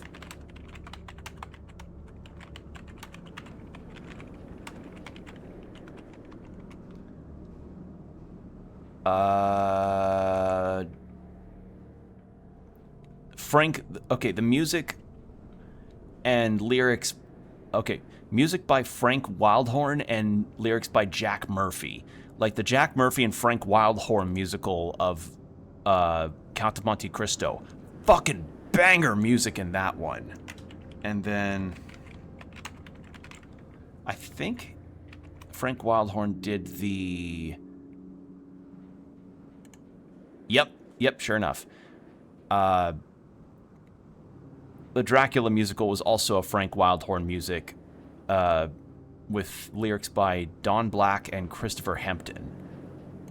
Both of those musicals, I don't think left their concept album phases. I know Count of Monte Cristo didn't. Dracula, I'm not so certain. But Jesus Christ, some of those songs are gorgeous. Like, oh. From the Monte Cristo one, if you've ever listened to Hell on Your Doorstep, oh, that's like a beautiful villain song.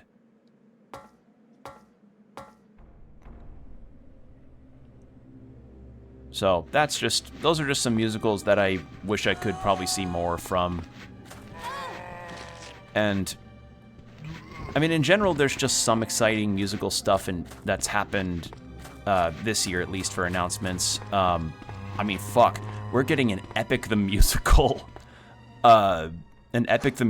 animated movie. Wild shit that we get in this day and age where we can gain those kinds of things. Like, because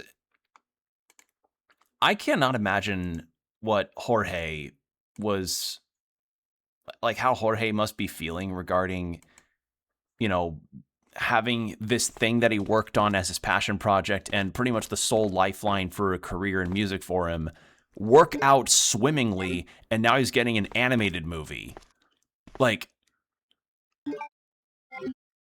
good for him, honestly. Like, genuinely, because Epic's not perfect, but it definitely is worth a listen. And there are times where some of those songs also stick into my head like a lamprey eel. But it's just really nice to see that, you know, all his hard work paid off and then some. All right, you ready for the scariest jump scare in all of video games? Oh my god, the save room's not safe.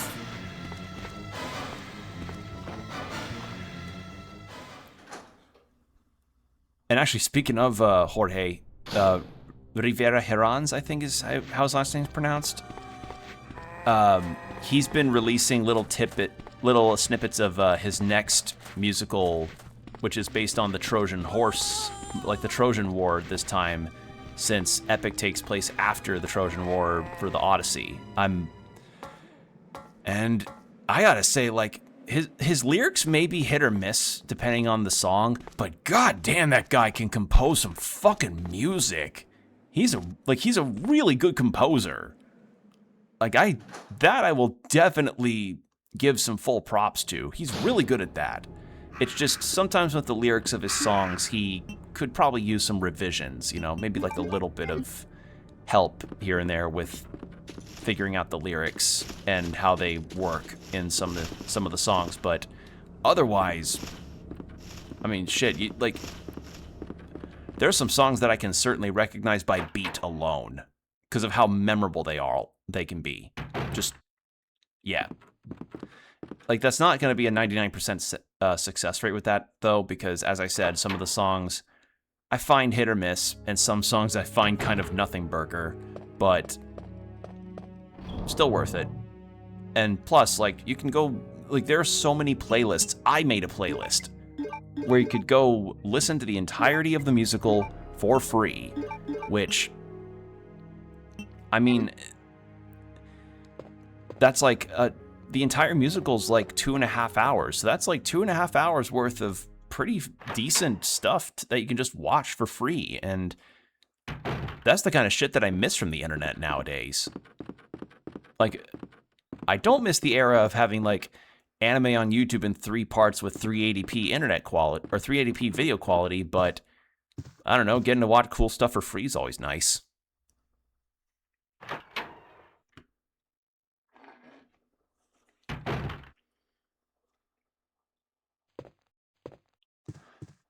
Oh, right. There, now we talk. Oh, I'm terribly sorry. I thought you were another one of those zombies. Are you Chief Irons?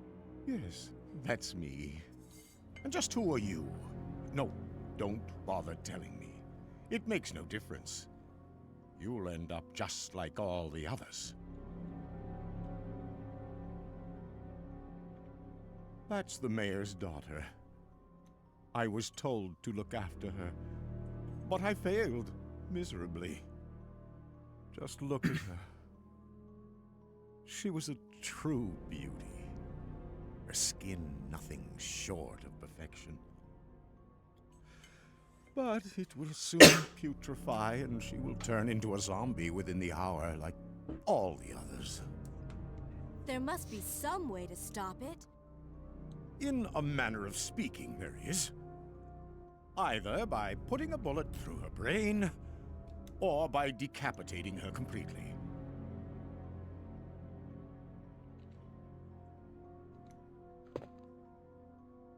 And to think that taxidermy used to be my hobby. But no longer. Please.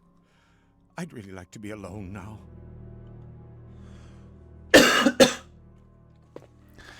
Yeah, we learned how much Irons is like a paid-off asshat that doesn't deserve anything besides what William Birkin's likely going to do to him when I enter the next room. Or enter the William Birkin boss fight.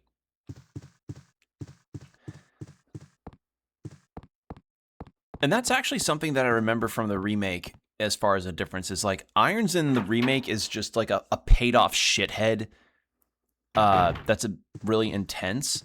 But Irons in this game is just disgusting. Like, genuinely, like, the kind of guy that would make your stomach lurch.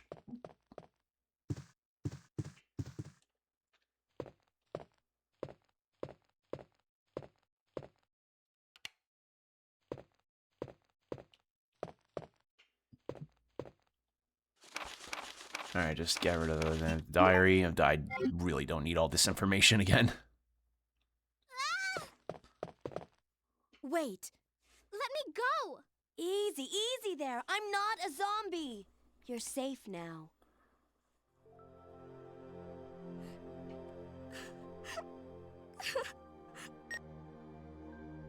Leon, come in. I found the girl, and I've cleared the wreckage that was blocking the corridor. Got it.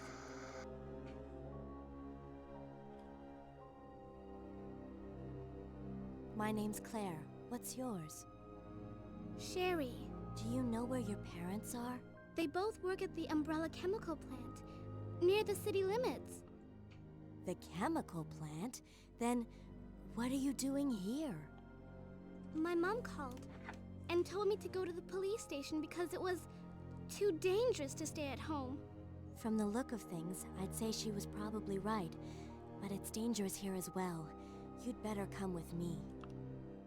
But there's something out there. I don't know what it is, but I saw it. Much larger than any of those zombies. And it's coming after me. What was that? That's what I was telling you about. It's here. Sherry, wait!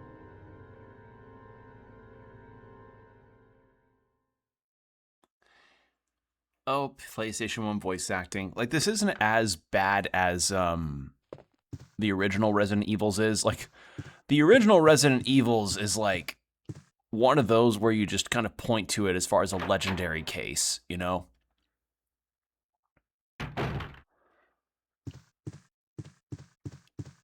there's a charm to it though. Like the awkward PS1 voice acting, because I feel like what it is that the actors had to kind of time their lines with the animations on screen. If I was to put anything to it, I could be wrong. Chief?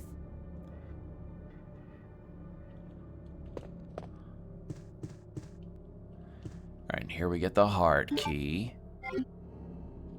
The heart key, heart guide, heart key, yes, the door to darkness, heart key kingdom.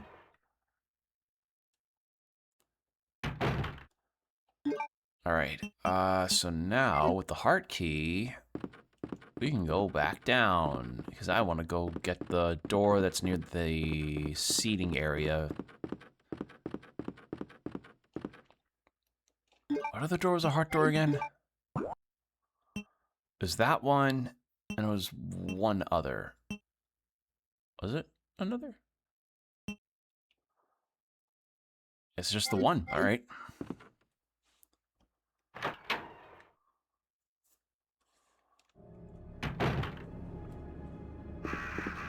Oh, something else that I'd seen recently, in relation to like some game release stuff.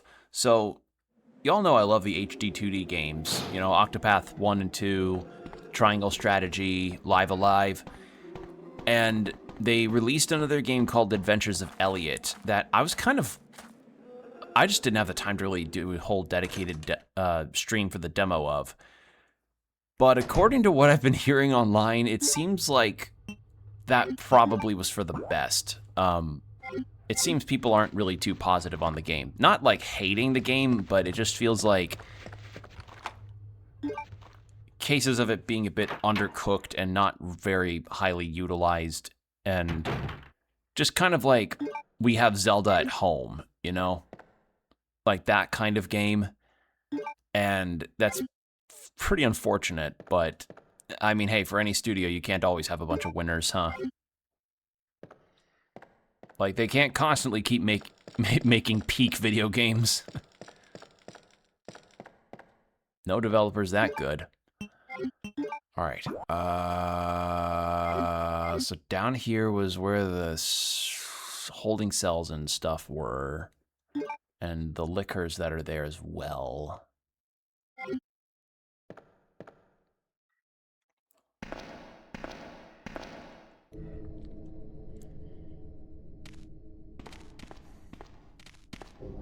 You know what? Just because I really don't like those things.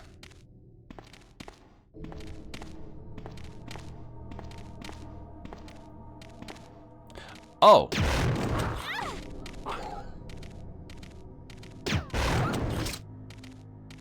Right.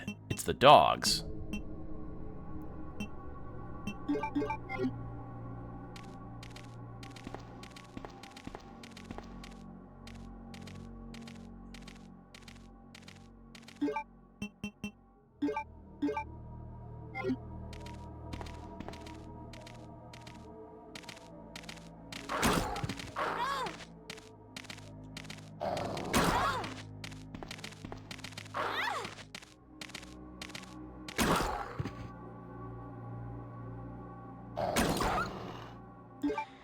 Something, as I say, that Souls games and Resident Evil have in common. The goddamn dog enemies suck.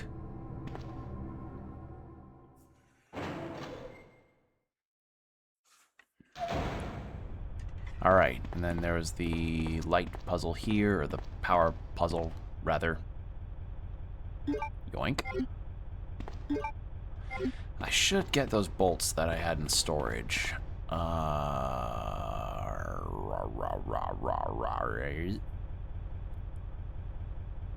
Up. Up. Down. Down. Up.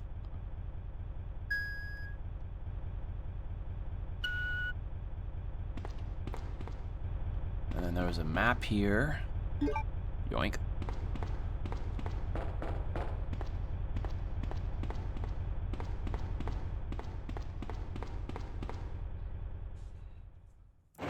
so that's done. And I know there's a save point down there, so... Do I risk it? Yeah, may as well. I'll just run past the dogs, and then once I get the bolts, I'll just take them out. Because like, genuinely, the fucking dogs enemies in this game, they're awkward to deal with.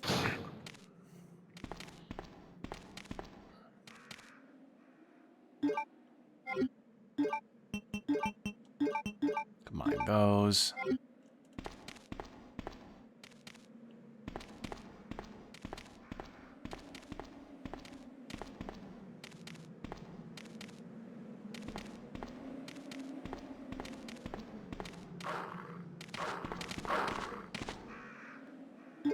Hehehe. So we do that.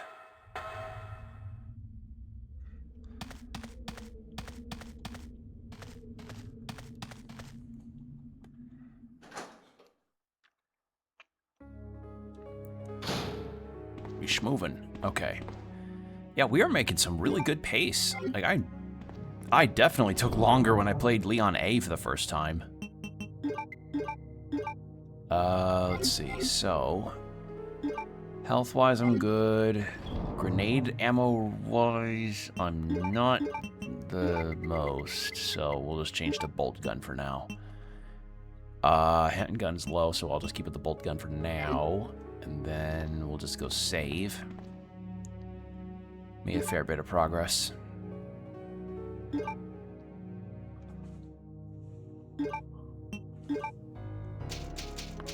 Oh, excuse me. Oh, I have another nice bit of news to share. My shoulder and neck are officially better. I am no longer dealing with any kind of tightness or pinched nerve problems. I'm healed, I'm better, and I'm so glad. I am not... Because that was a horrible time to deal with. Because, you know, for those that don't know, I've been dealing with a pinched nerve problem in my back that had been... That throughout most of the second week of... Oh, hello. Sherry, I've been looking everywhere for you. I was so worried. We've got to go now, honey, okay? If we stay here, that monster will find us. Let's go. No, I won't. What's the matter? Don't you trust me? It's not that, Claire. It's because of my daddy. He's over there. I heard him call my name. Daddy must have been attacked by the monsters. I have to help him. Wait, Sherry, don't go alone. Sherry! Sherry!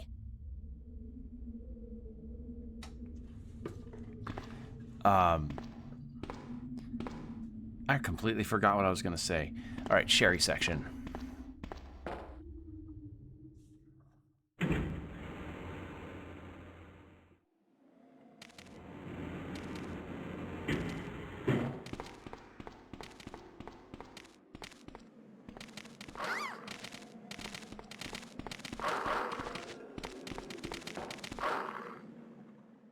I think we get grenade rounds here, though. That'll be nice.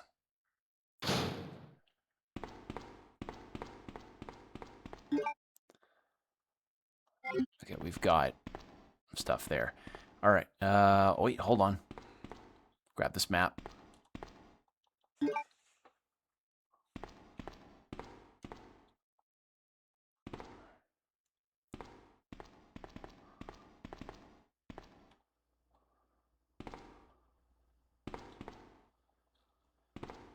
Oh, the meal prep recipe that I ended up doing for this week turned out really nicely. I did a ground venison pasta bake with zucchini and cottage cheese, and it's similar to a recipe that I made before that used ground beef instead. The reason why I used venison is because my dad had like 12 pounds of venison that he was just like, hey, you want some venison? And I'm like, hey, I'm not going to refuse free food. I think venison can be tasty if cooked right. So, yeah, I did that this week for food alongside my lentil curry stuff, my vegetable-ish lentil curry meal. which I'm kind of thinking of changing off from, if I'm going to be honest. I've got like 2 bags worth of that, though, so it's going to be a while before I get done with all those lentils. My issue with it isn't so much like, I think the recipe I found just isn't suited for the lentils that I got. Because the recipe I've been using, either maybe I'm just doing it incorrectly. Because the recipe I'm using is for a copycat of a curry pouch that I used to get for work a lot, called Tasty Bite. And I like the Madras lentils dish because it had, you know, lentils, it had beans, it had a very nice savory textured, very savory taste to it, and I could spice it up with some spices if I wanted to, or some hot sauce, whichever. But I don't know what I've been doing wrong with the recipe that I found, but I just have not been accomplishing the same task. I don't know if it's because of my lentils or if I'm using too much vegetable broth. Because it says 4 cups for vegetable broth, and I do that, but... Or maybe... I don't know if I'm not even sure if it's because I'm not using enough tomato paste. I have no idea. Oh my god, please let me through. But it just hasn't really been working out. It comes out more runny, and I don't really like runny and or watery broths or curry or anything like that. I don't really like that. I like my broths thick. So... the next time I'm going to try that recipe, after I supply up on a grocery run, I'm going to be seeing if it was... Maybe I just lessen the amount of cups of vegetable broth I use, or I increase... No. I think that might be it. Maybe... It's either I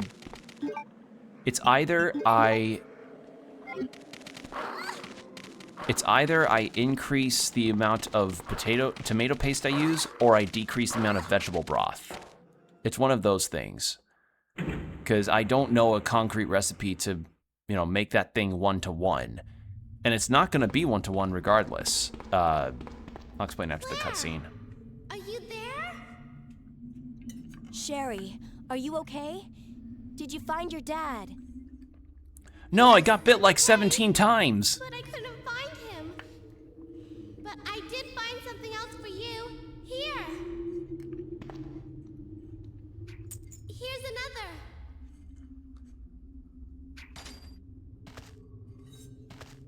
Thanks, sweetie. Now, why don't you come over here? I want you to stay with me. Claire, I can't reach the ventilation hole anymore. But don't worry, I'll find another way. I can take care of myself. Wait, Sherry, come back. Sherry! Sherry! All right. So yeah, that's... I may change to a different recipe for me to have at work for lunch, because that's the thing, is that these I do 2 different meal prep meals. One for lunch, and then another... Pick up the fucking grenade rounds, what the hell? And one for dinner. Like, the pasta one is for dinner, when I get home, and then the curry is for work. But the problem is that in the stores that I've gone to, I cannot for the fucking life of me find black lentils. Because black or brown lentils are the ones that are used in the copycat recipe, because it's the one that's in those pouches. And I can only find green lentils. And those have been serviceable, but I don't know, it hasn't been doing the same for me. And I feel like because of the type of lentils that I'm using, it comes out undercooked. Like, undercooked and a little crunchy, which, oh well, like, I'm not gonna complain, because in the end, it's still food I'm making, and it's still edible, and it's good. Especially with some rice. Like, with some rice, that's definitely helped out a lot, but... Yeah, I think the next time I cook that up, I'm gonna have to just lessen the amount of broth I use or increase the tomato paste, one of those. For anybody that may be, you know, experts in this, please let me know. I'm very new to cooking for myself, because I mean, shit, I moved out of my apartment in February, and when I was researching recipes to kind of do for myself, for the first parts of my time living on my own, the recipes I was making was like this muffin tray egg bake that, oh shit.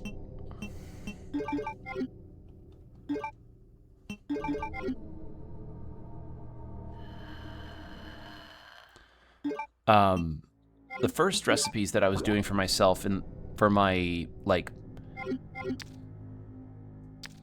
for my lunches were, or late breakfasts rather, was like an egg bake that I'd use with muffin trays. And those were doing me really well. But since I changed to a day shift in the summer, oh no. I'm gonna need my grenade launcher for this one.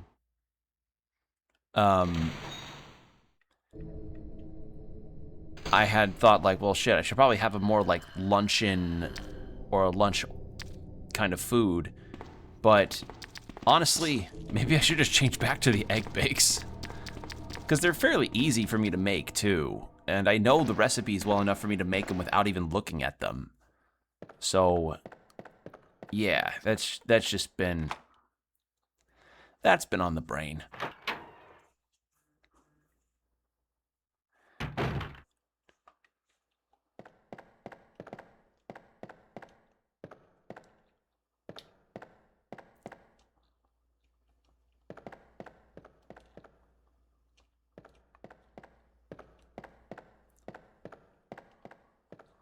Nothing useful. Really? Nothing? There we go. Oh, something useful.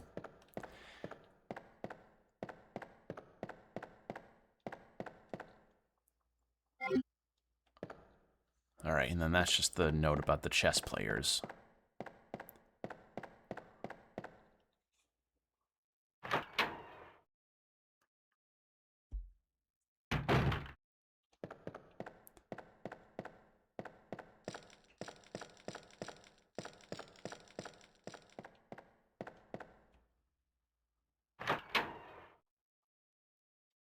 Okay. So that's done. And then we've got one more door there for that precinct key, then we can get that done.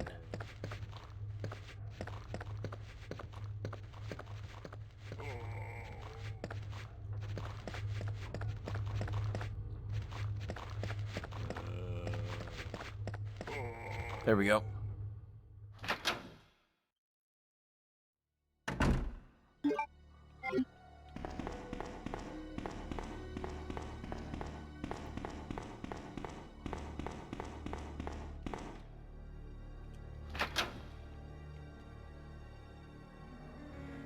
See, and I know in one of those rooms is where we get the cog out of the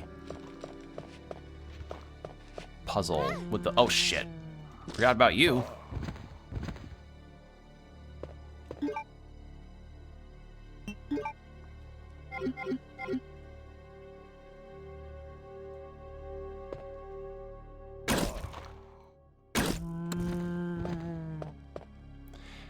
You know, I remember somebody in chat a while ago saying, like, oh, the bolt gun's a bit awkward to use. I've not been having any issues with this thing ever since I've been getting it. I don't know what they were on about.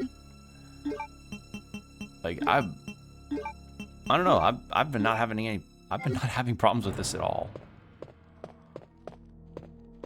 Like, it's been very effective, especially at close range.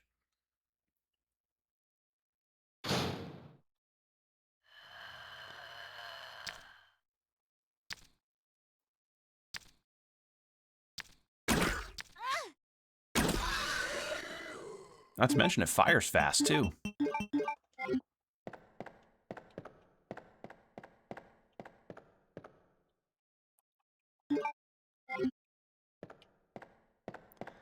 Alright, something I'm gonna do probably to start, though, is put these ink ribbons back in the storage.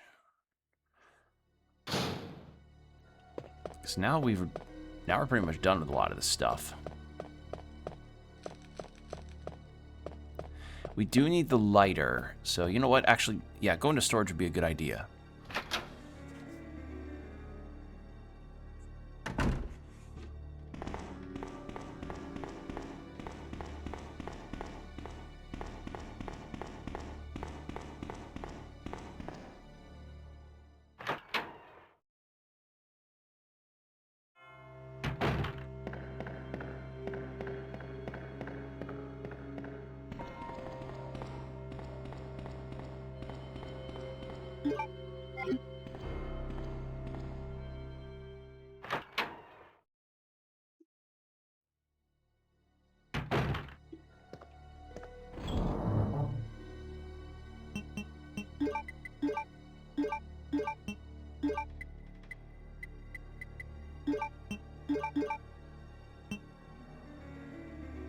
Yeah, that works.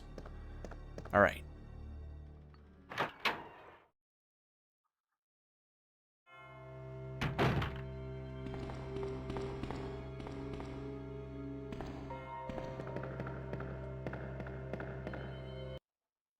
Didn't mean to hit that button. I meant to hit that one.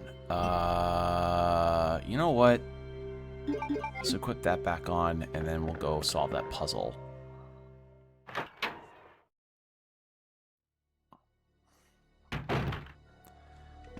It's nice to not have any pain in my shoulders.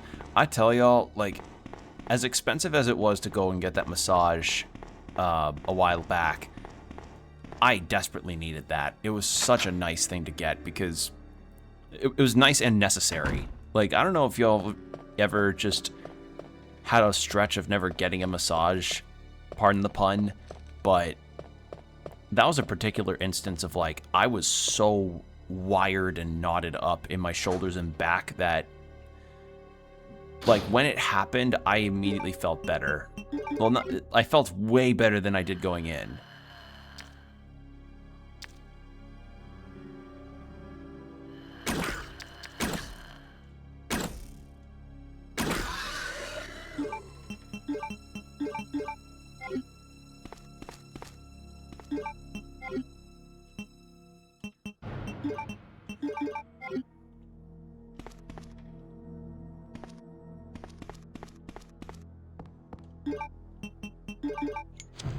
Light this up, and I think it was middle right, then left?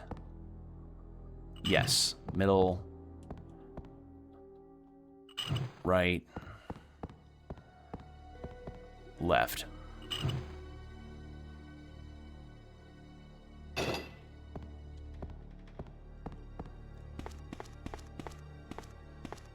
And that's just more film. I really, like, I think just after a certain point when you played these games, or as you're going through the playthroughs like I am, documents really don't matter for shit anymore.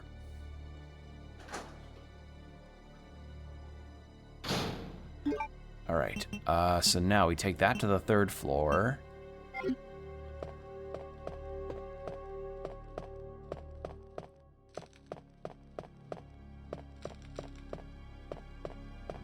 And I think that's where we get the final stone that lets us into stuff now.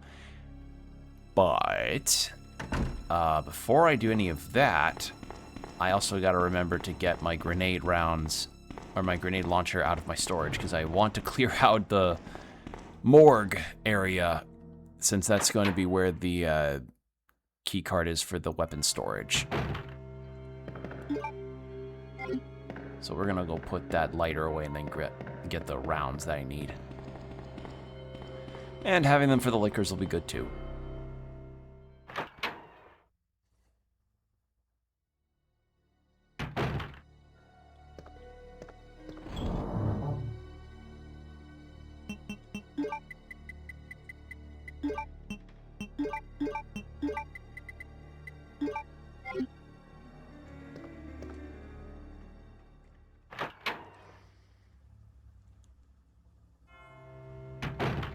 Actually, wait, no, if I'm going to use the cog, hold on. Head back this way.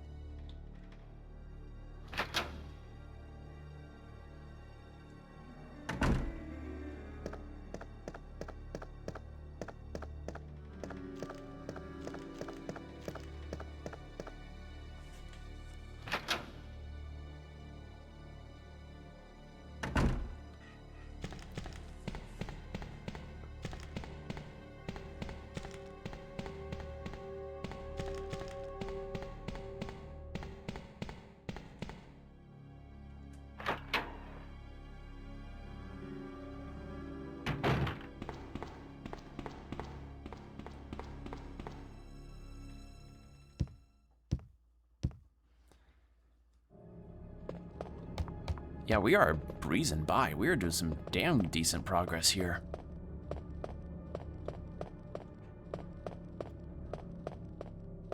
I've actually gotten used to the layout here too. I just wonder how much it'll trip me up when I replay the remake. I don't know when I may play that, by the way, just because I've mentioned it before, but next games I want to play are Lorelei and the Laser Eyes and Final Fantasy Tactics. Like, those are the next ones I want to play. So, the current notion with everything is, like, I'm not opposed to playing the remakes at some point. I'd like to. I just, you know, want to get some other games I'm interested in done first. Oh, hello. Oh, right. That hallway's now crowded. Oh, I should have used the cord on that. Lock. Okay. Well, oops. Lesson learned.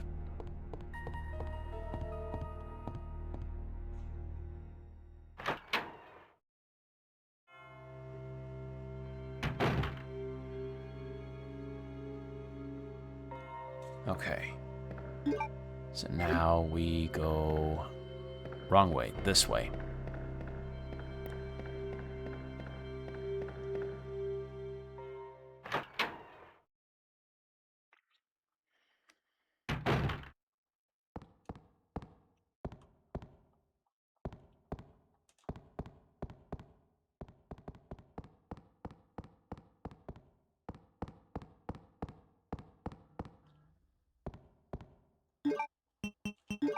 And there we go. Press the red button.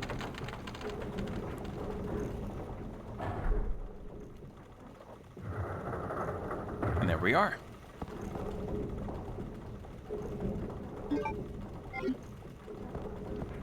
Alright, so the next thing I want to do is go into the basement and clear out the morgue, get the key card, go into the weapons area, because I think if I'm in Clair A, does that mean I get the option for a storage capacity increase here and then I leave Leon with something else?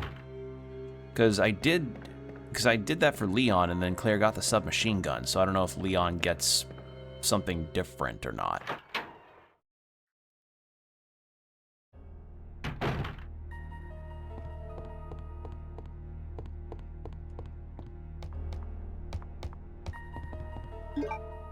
Okay, so let's get this stone in the storage and then see about getting...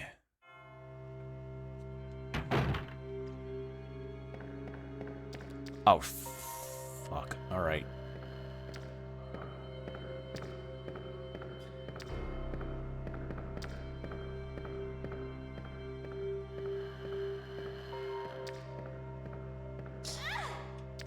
Well, sneak attempt failed.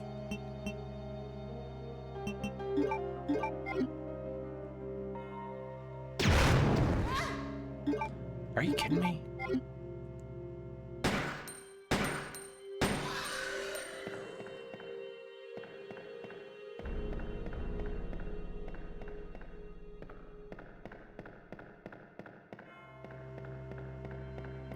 I mean, at the very least, it cleared out the other two zombies up here, so now this is cleared. So that's nice.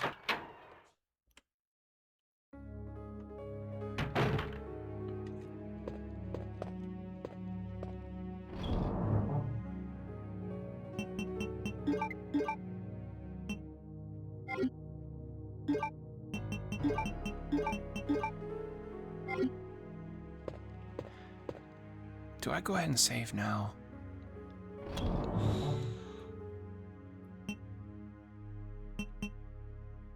Nah, I think I'm good. Like, if I'm just careful, I think I'll be fine.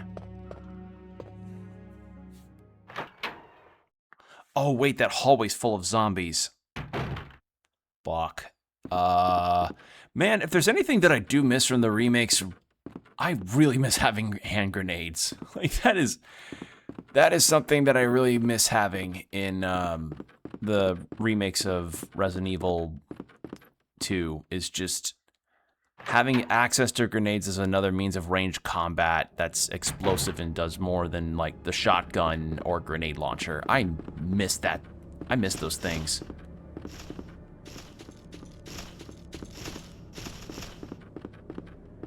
Those were a nice inclusion. Also, I just went in the completely wrong direction. Hold on. Where the fuck was I going? Oh, it was first floor, then... I'm stupid. It was first floor, then past the heart room, down.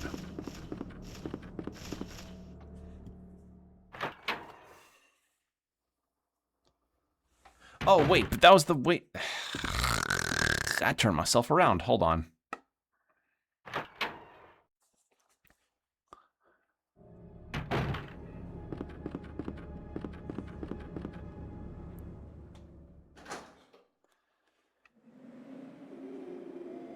Like, be it either the flash or the regular hand grenades, I really miss, you know, using those.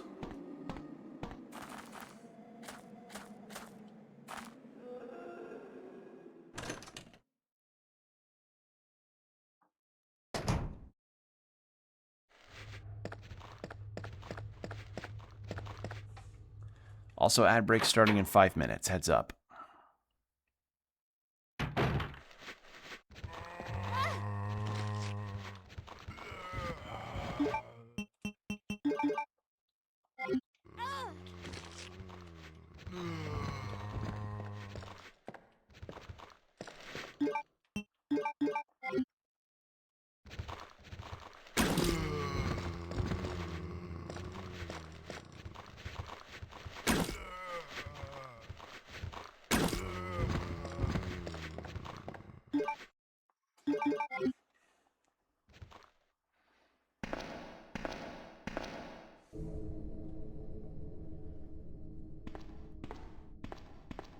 Alright, I gotta be very cautious because I think the door I want to go to is, yeah, that way.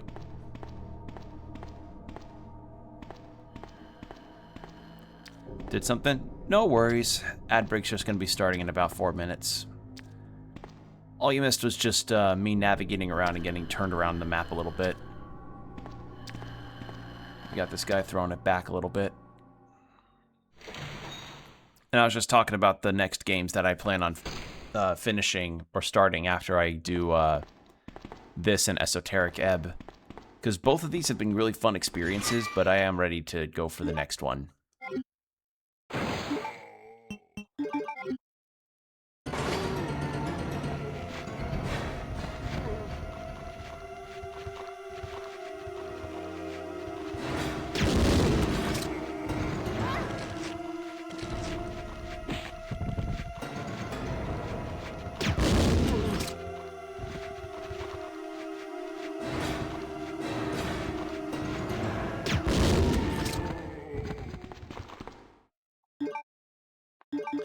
Worth it. Have you heard Yujiro Hanma is coming into... Yeah, I have heard about Yujiro Hanma. Honestly, for the Baki fans and Tekken fans to have that kind of Venn diagram overlap, I'm happy for you.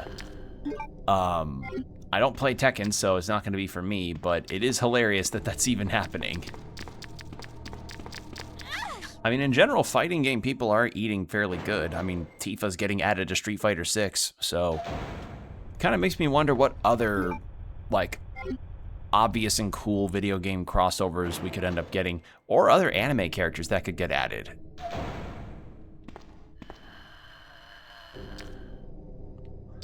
And actually, I made a comment a bit ago, like, how hilarious would it be if one of Yujiro's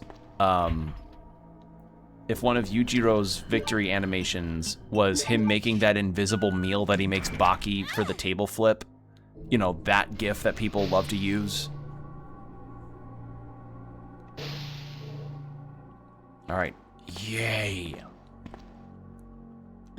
Ammo.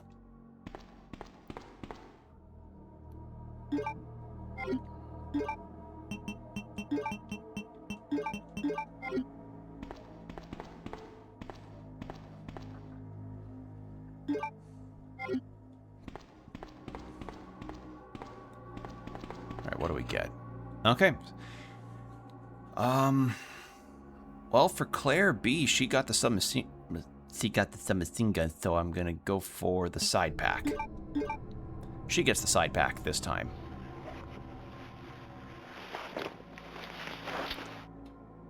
And that's actually something else I like about the remakes, is that both characters get a pouch extension that's not exclusively to them in a playthrough. That's quite nice. Let's see, so we got all this done. We could explore in the kennels, I think, because that's... Yeah, I mean, that's basically all we've really got in this basement area. And then we just go to Chief Irons' desk and then maneuver through there. Get it! Oh my god.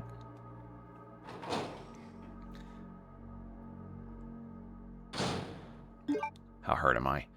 Oh god. Okay. You know what?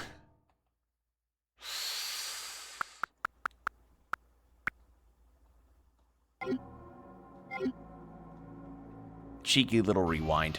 Because I was trying to spam and it just wasn't going. Alright, but the ads are starting, so 3 minutes and an hour of no pre-roll, so hydrate, stretch, do whatever you need to do, and we'll be right back. And we're back. Thank you for your patience. Okay. I did a little bit of coffee bean grinding while I was doing the BRB because I forgot to do it earlier.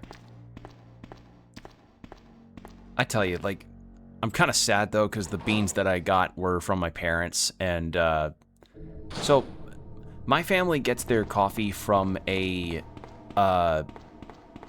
service called Atlas, which has done well for us in the past when I was still living with them, but sometimes the beans they give us are not the best, and this particular blend is not, it's not hitting very well for me. It tastes off to me, and I can't explain what it is. Like, not like it's burned, not like Starbucks coffee.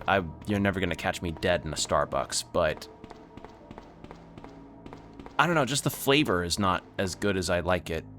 It kind of tastes like it's got kind of a tobacco note, and I really don't like tobacco notes in anything, especially my coffee. So that's something else that I've been, that's something else that I'm kind of wondering on, is like, at some point this week I gotta make a little grocery run anyway to prep up for all the food that I'm gonna be making. And I probably need to go get some beans as well, because I like to have 2 sets of beans for when I run out of one of them, so I'm not caught short on coffee. But yeah. Also, I forgot, what was in this room again? Do I even have the space? I've got space. And like, I'm a coffee snob. Like, I can thank my dad for making me a coffee snob the way that I am now. Oh, it's this room, right? I thank my dad for making me into the coffee snob, but my wallet does not thank him, because it's gotten to the point where, like, the beans that I get are good are usually like $20 for a bag, and I'm like, fuck, that's, my wallet hurts, but the coffee's so good.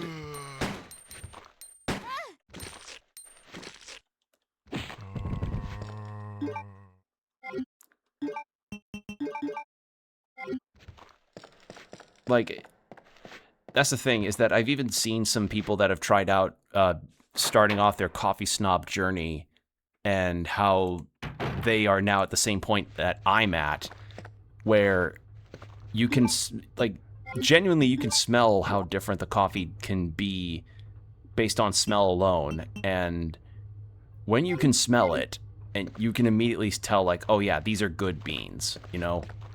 Like, if you ever see me shopping for coffee, you're gonna catch me whiffing the bag because I'm like, oh, these beans smell really good, versus others where I'm like, these beans smell not quite my thing. Because I'm a medium roast guy, and dark roast for me is just way too bitter, and light roast just does not have the same kind of kick to me. So yeah, like I've developed now like a sniff palette for being able to find good coffee. I'm like that wine manga Drops of God, but for coffee. Actually, that would be a pretty fun manga, you know, to get some to get a manga that's all about like coffee roasting and how it's done, and I don't know, maybe have like a shonen anime battle of like who can tell the region and best beans from one another. Because if y'all haven't seen Drops of God, it's essentially that. Like, mind games and sommelier wine tasting that's just really, really weird. Like, I hear it's good, and unfortunately the anime adaptation kind of did the series dirty, but, you know, some of the descriptors of the wine in that manga are interesting out of context. Alright, I'm gonna get a healing item, then we can go into Chief Irons's. Actually, no. Let's unlock that, save, and then we go to Chief Irons. Go to Iron Fuckwit.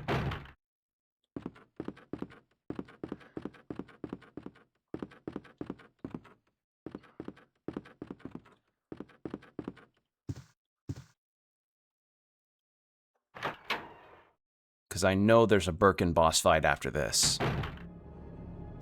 Claire! Sherry, you're okay. I'm glad to see you're safe, Claire. All right.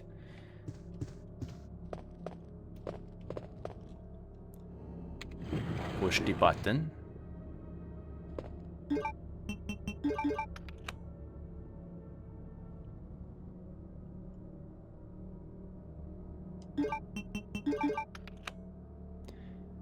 Raw, Obelisk, and Slifer. You can't have me unsee the Yu-Gi-Oh! God cards. You just can't. Also...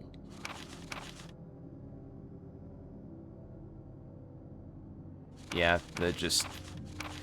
oh, woe is me. I just wanted to be a creepy taxidermist and did some really horrible shit, and I wanted to keep being on Umbrella's payroll so I could...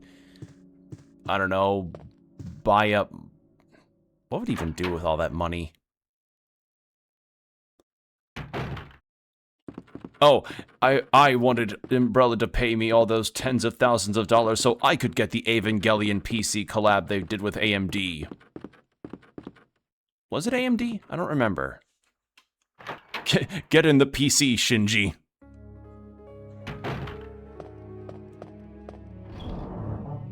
Shinji, get in the PC and crank and hit the gritty.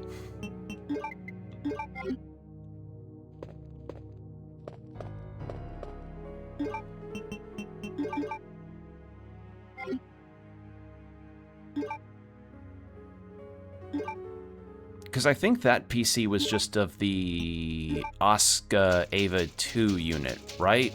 I think that was it. I remember because I saw some sponsors of it, and the reason why I say like tens of thousands could get you that thing is because apparently that PC was like $9,000, and I'm like, no. Getting a good PC maybe would be like $1,500 to $2,500, I feel. Getting $9,000 is essentially like genuinely pissing away money. Like, that is piss away money levels of like, I'm so rich I could get this, you know? Like, no. Like, because if I had wipe my ass levels of amounts of hundreds of thousands of dollars, I would, like, I'm not even an Evangelion fan. I wouldn't get the PC. I would get a house. I'd get a neighborhood so I could, you know, help people get affordable homes.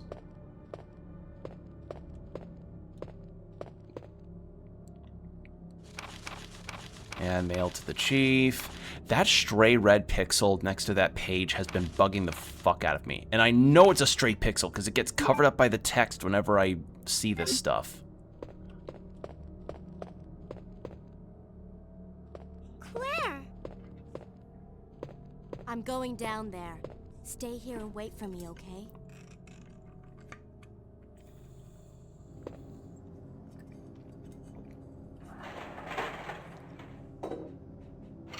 Excuse me, I was drinking some water.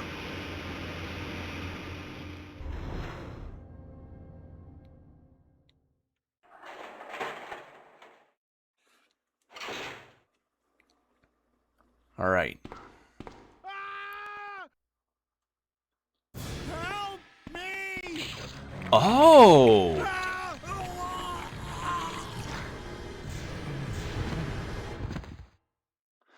Oh! So in Clair A, he doesn't get eviscerated by William Birkin. He gets chest burstered. Interesting. Okay, that's a difference I didn't know about. I don't remember how he dies in the remake, though. So you've made it this far. Not bad, girl. But I'm not letting anyone leave my town. Everyone's gonna die. Calm down, Chief. What happened? Shut up! You couldn't possibly understand what's happened. Those monsters from Umbrella have destroyed my beautiful town. How could they do that to me after everything I've done for them? So it's true. You have been working with Umbrella. Then you must know about the G-Virus. What is it? Tell me! If you must know, it's the agent that can turn humans into the ultimate bioweapons. Superior to the T-Virus in every way. Dr. William Birkin is the genius behind the project. William Birkin. I'm sure you've already seen his little girl running around here somewhere. Sherry, isn't it? In case you haven't already figured it out, the monster that's been tearing my precinct apart is yet another product of the G-Virus. An ultimate bioweapon. Umbrella must be trying to cover its tracks. But if I have to go, I'm going to take you with me. My chest can't take the pain.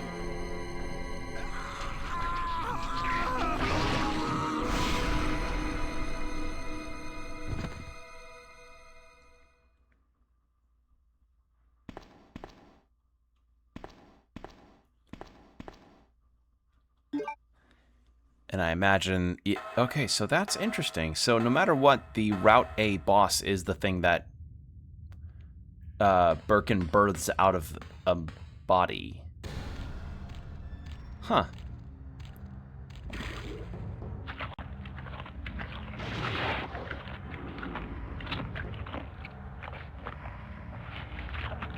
Ugh. That thing's disgusting.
There we go.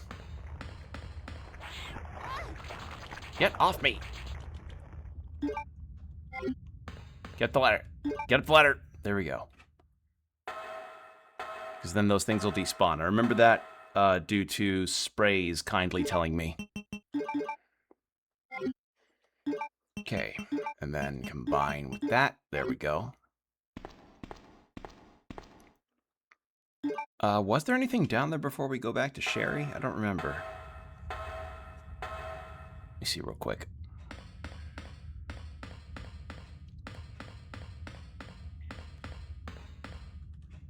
Push the button.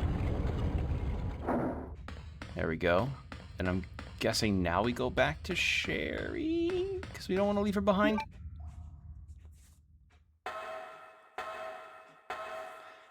Damn, we knocked the entire precinct out in one stream. I could not do that before.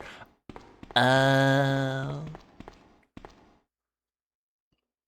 are grenade launchers around here. Okay.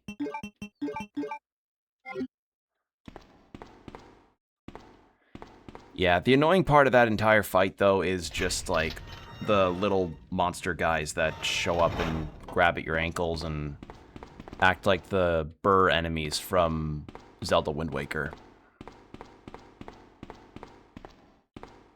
Alright, let's go check on Sherry to see if we can get her down. And I'll be live for a little bit longer, but as I said, today's going to be a bit of a shorter stream, so we're going to end at around the 3-hour mark.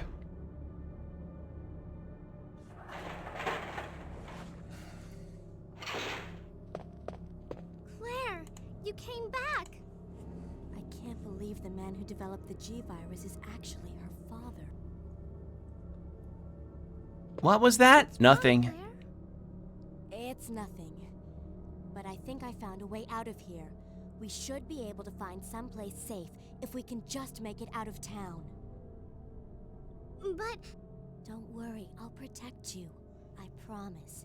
But you have to make sure you don't leave my side. Leon, are you still there? We're leaving. Are you crazy? The streets are still crawling with zombies. It'll be all right, trust me. We found a way to the sewer. Follow us later. Claire! Claire! Wait, wait! Alright, so that's done.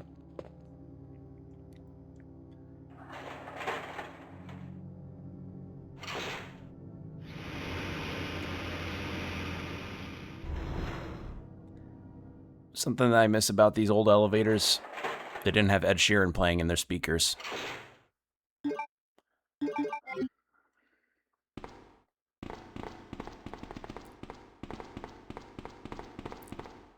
You know, I say miss, but I've only been in one of those old elevators a grand total of, like, once. I don't even remember where it was, though, is the thing. Like, I think I was on a school field trip and I encountered one of those, and it was loud, too. Oh, God, where was it? I don't remember. No, like, there's no dice. If I'm trying to remember stuff from when I was maybe, like, 7, maybe 8, no. All right, up here now.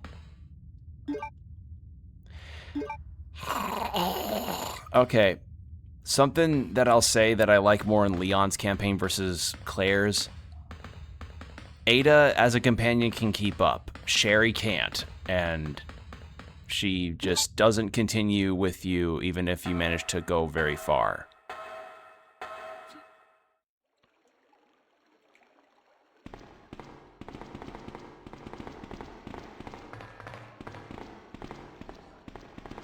Come on, let's get out of here.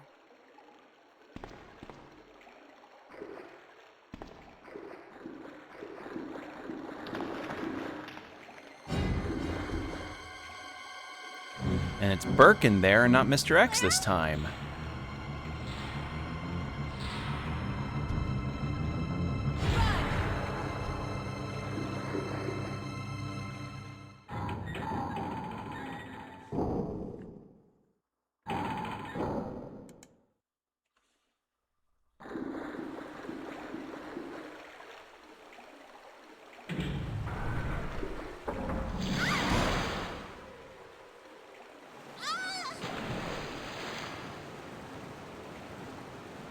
Sherry, where are you?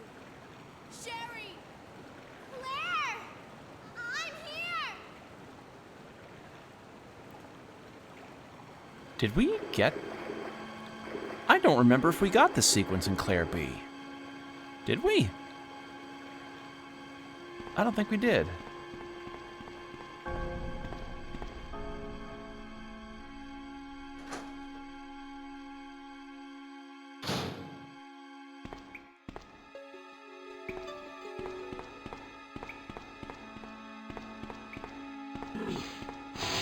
Ew, don't barf on me.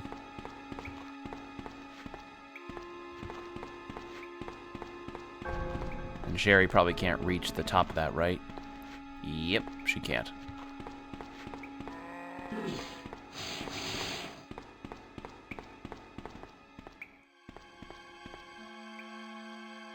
It's blocked off? Huh? And how the hell do I get up here? How do I get up here?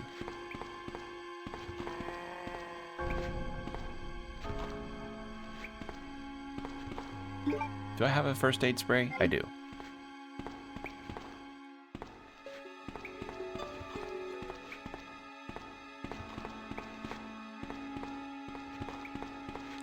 Oh, wait, I'm dumb. Hold on. It's probably, yep, through here.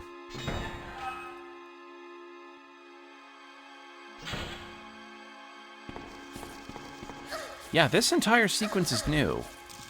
To me, at least. Oh, get... Roaches!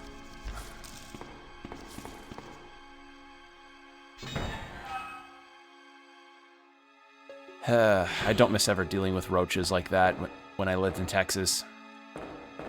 Them shits were annoying. Oh, so this is how we get the wolf medallion.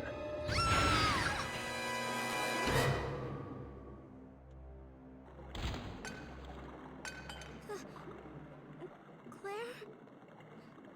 Oh.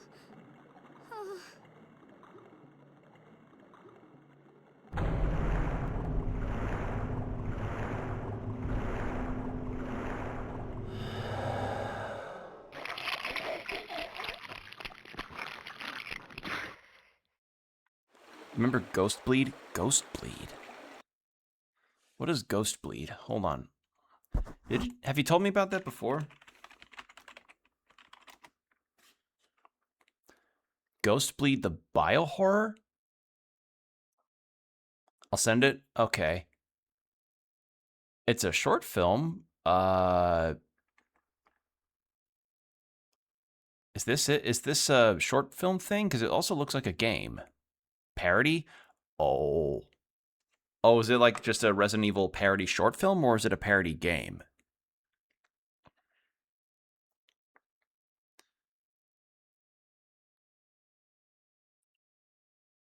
It looks interesting. I'll have to check that out later. Short film, good jokes. Okay, I will check it out later. I'm down for it. Love to see passion behind some really good jokes.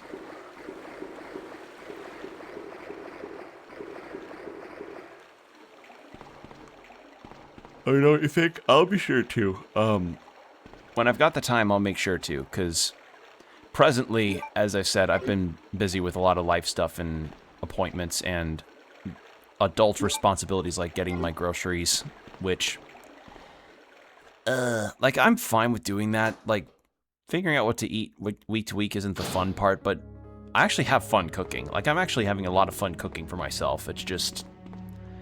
the recipes that I tend to make are ones that I find to be easy and also can be made in bulk. Like, made in a batch that I can have over the course of a week. So, that's kind of where I sit with that. Oh, yay. Locker. All right. Like, I don't know, like, Combo, I believe I've shared this, the guy's content with you a lot, but that Liam guy who shares a lot of recipes that he finds on TikToks and either like agrees or disagrees with their format or creation, he in particular has been really nice to learn about different types of food and what's in them, and is a lot more positive about, you know, indulging yourself in sweet treats once in a while. Like, for instance, a sweet treat that I got for myself recently is a bar of Tony's chocolate. And honestly, that's been a really nice chocolate to have around. And I'm not a chocolate person, so, you know, trying a new bar of chocolate like that is just, because my folks got some of their chocolate and I tried it, and it's really good quality. If you don't know what Tony's Chocolate is, it is a chocolate company based in the Netherlands, I want to say. And it's known for a couple things. One, being genuinely good chocolate, being genuinely good chocolate, but also that they as a business want to try and lessen the horrible labor and environmental impacts done by the chocolate industry across different chocolate companies in the world, which honestly is a really, really nice cause that I can get behind because, yeah, the exploitations that happen in labor from different chocolate companies is horrible, and I really, really hate that that's even a thing that is going on. So having a company out there that's like, hey, not only are we going to be ethical about how our chocolate is gathered and made, but also our chocolate's going to be genuinely really good. Like, is their system perfect? No, but they want to make an effort on it, and that's something that I can at least say is nice to see. So if you ever are curious, try it out. Tony's chocolate, really good. And again, this is coming from somebody that doesn't really do chocolate very much. Like, for me, chocolate is like, I only can have it in like a lighter form because any type of like richer or darker chocolate makes my stomach not feel good after. And, you know, the answer to that would probably be like, oh, are you lactose intolerant? No, I'm not. I'm not lactose intolerant. There's just some foods, whenever I'm done having them, just feel like a rock sits in my stomach afterwards, and I don't like it. All right, well, it is nearly the 3-hour mark, and I'm getting a little tired. And I'm probably gonna have some of that Tony's chocolate after stream tonight. So, yeah, but I've also got some other things to do, like getting some, probably going ahead and make the thumbnails for the other demo videos I have yet to have made so far. No, I did make those. So I'll probably just get to uploading them and scheduling those for the remainder days that I've got. So yeah, that's going to be all for tonight. Thanks for joining me, everybody. I had a lot of fun tonight, getting to shoot the shit about different stuff regarding all sorts of subjects. And for the VOD watchers, if you want to see when I'm live next, I'm usually live on Twitch at 7 p.m. CST, Tuesday through Thursdays. So be sure to keep an eye out on my channel for that and my Blue Sky as well. I usually announce when I'm going live there. And as for the next stream, it's going to be some more Esoteric Ebb. And yeah, besides that, I don't really have any other major announcements to make. Oh God, I'm getting really... I hate this hot weather. It makes me groggy. Besides that, I don't really have anything else to announce, so I will leave you off with just, you know, stay hydrated, keep your postures checked, be good out there, and I will see you all next time. And yeah, have a good one, everybody. Bye.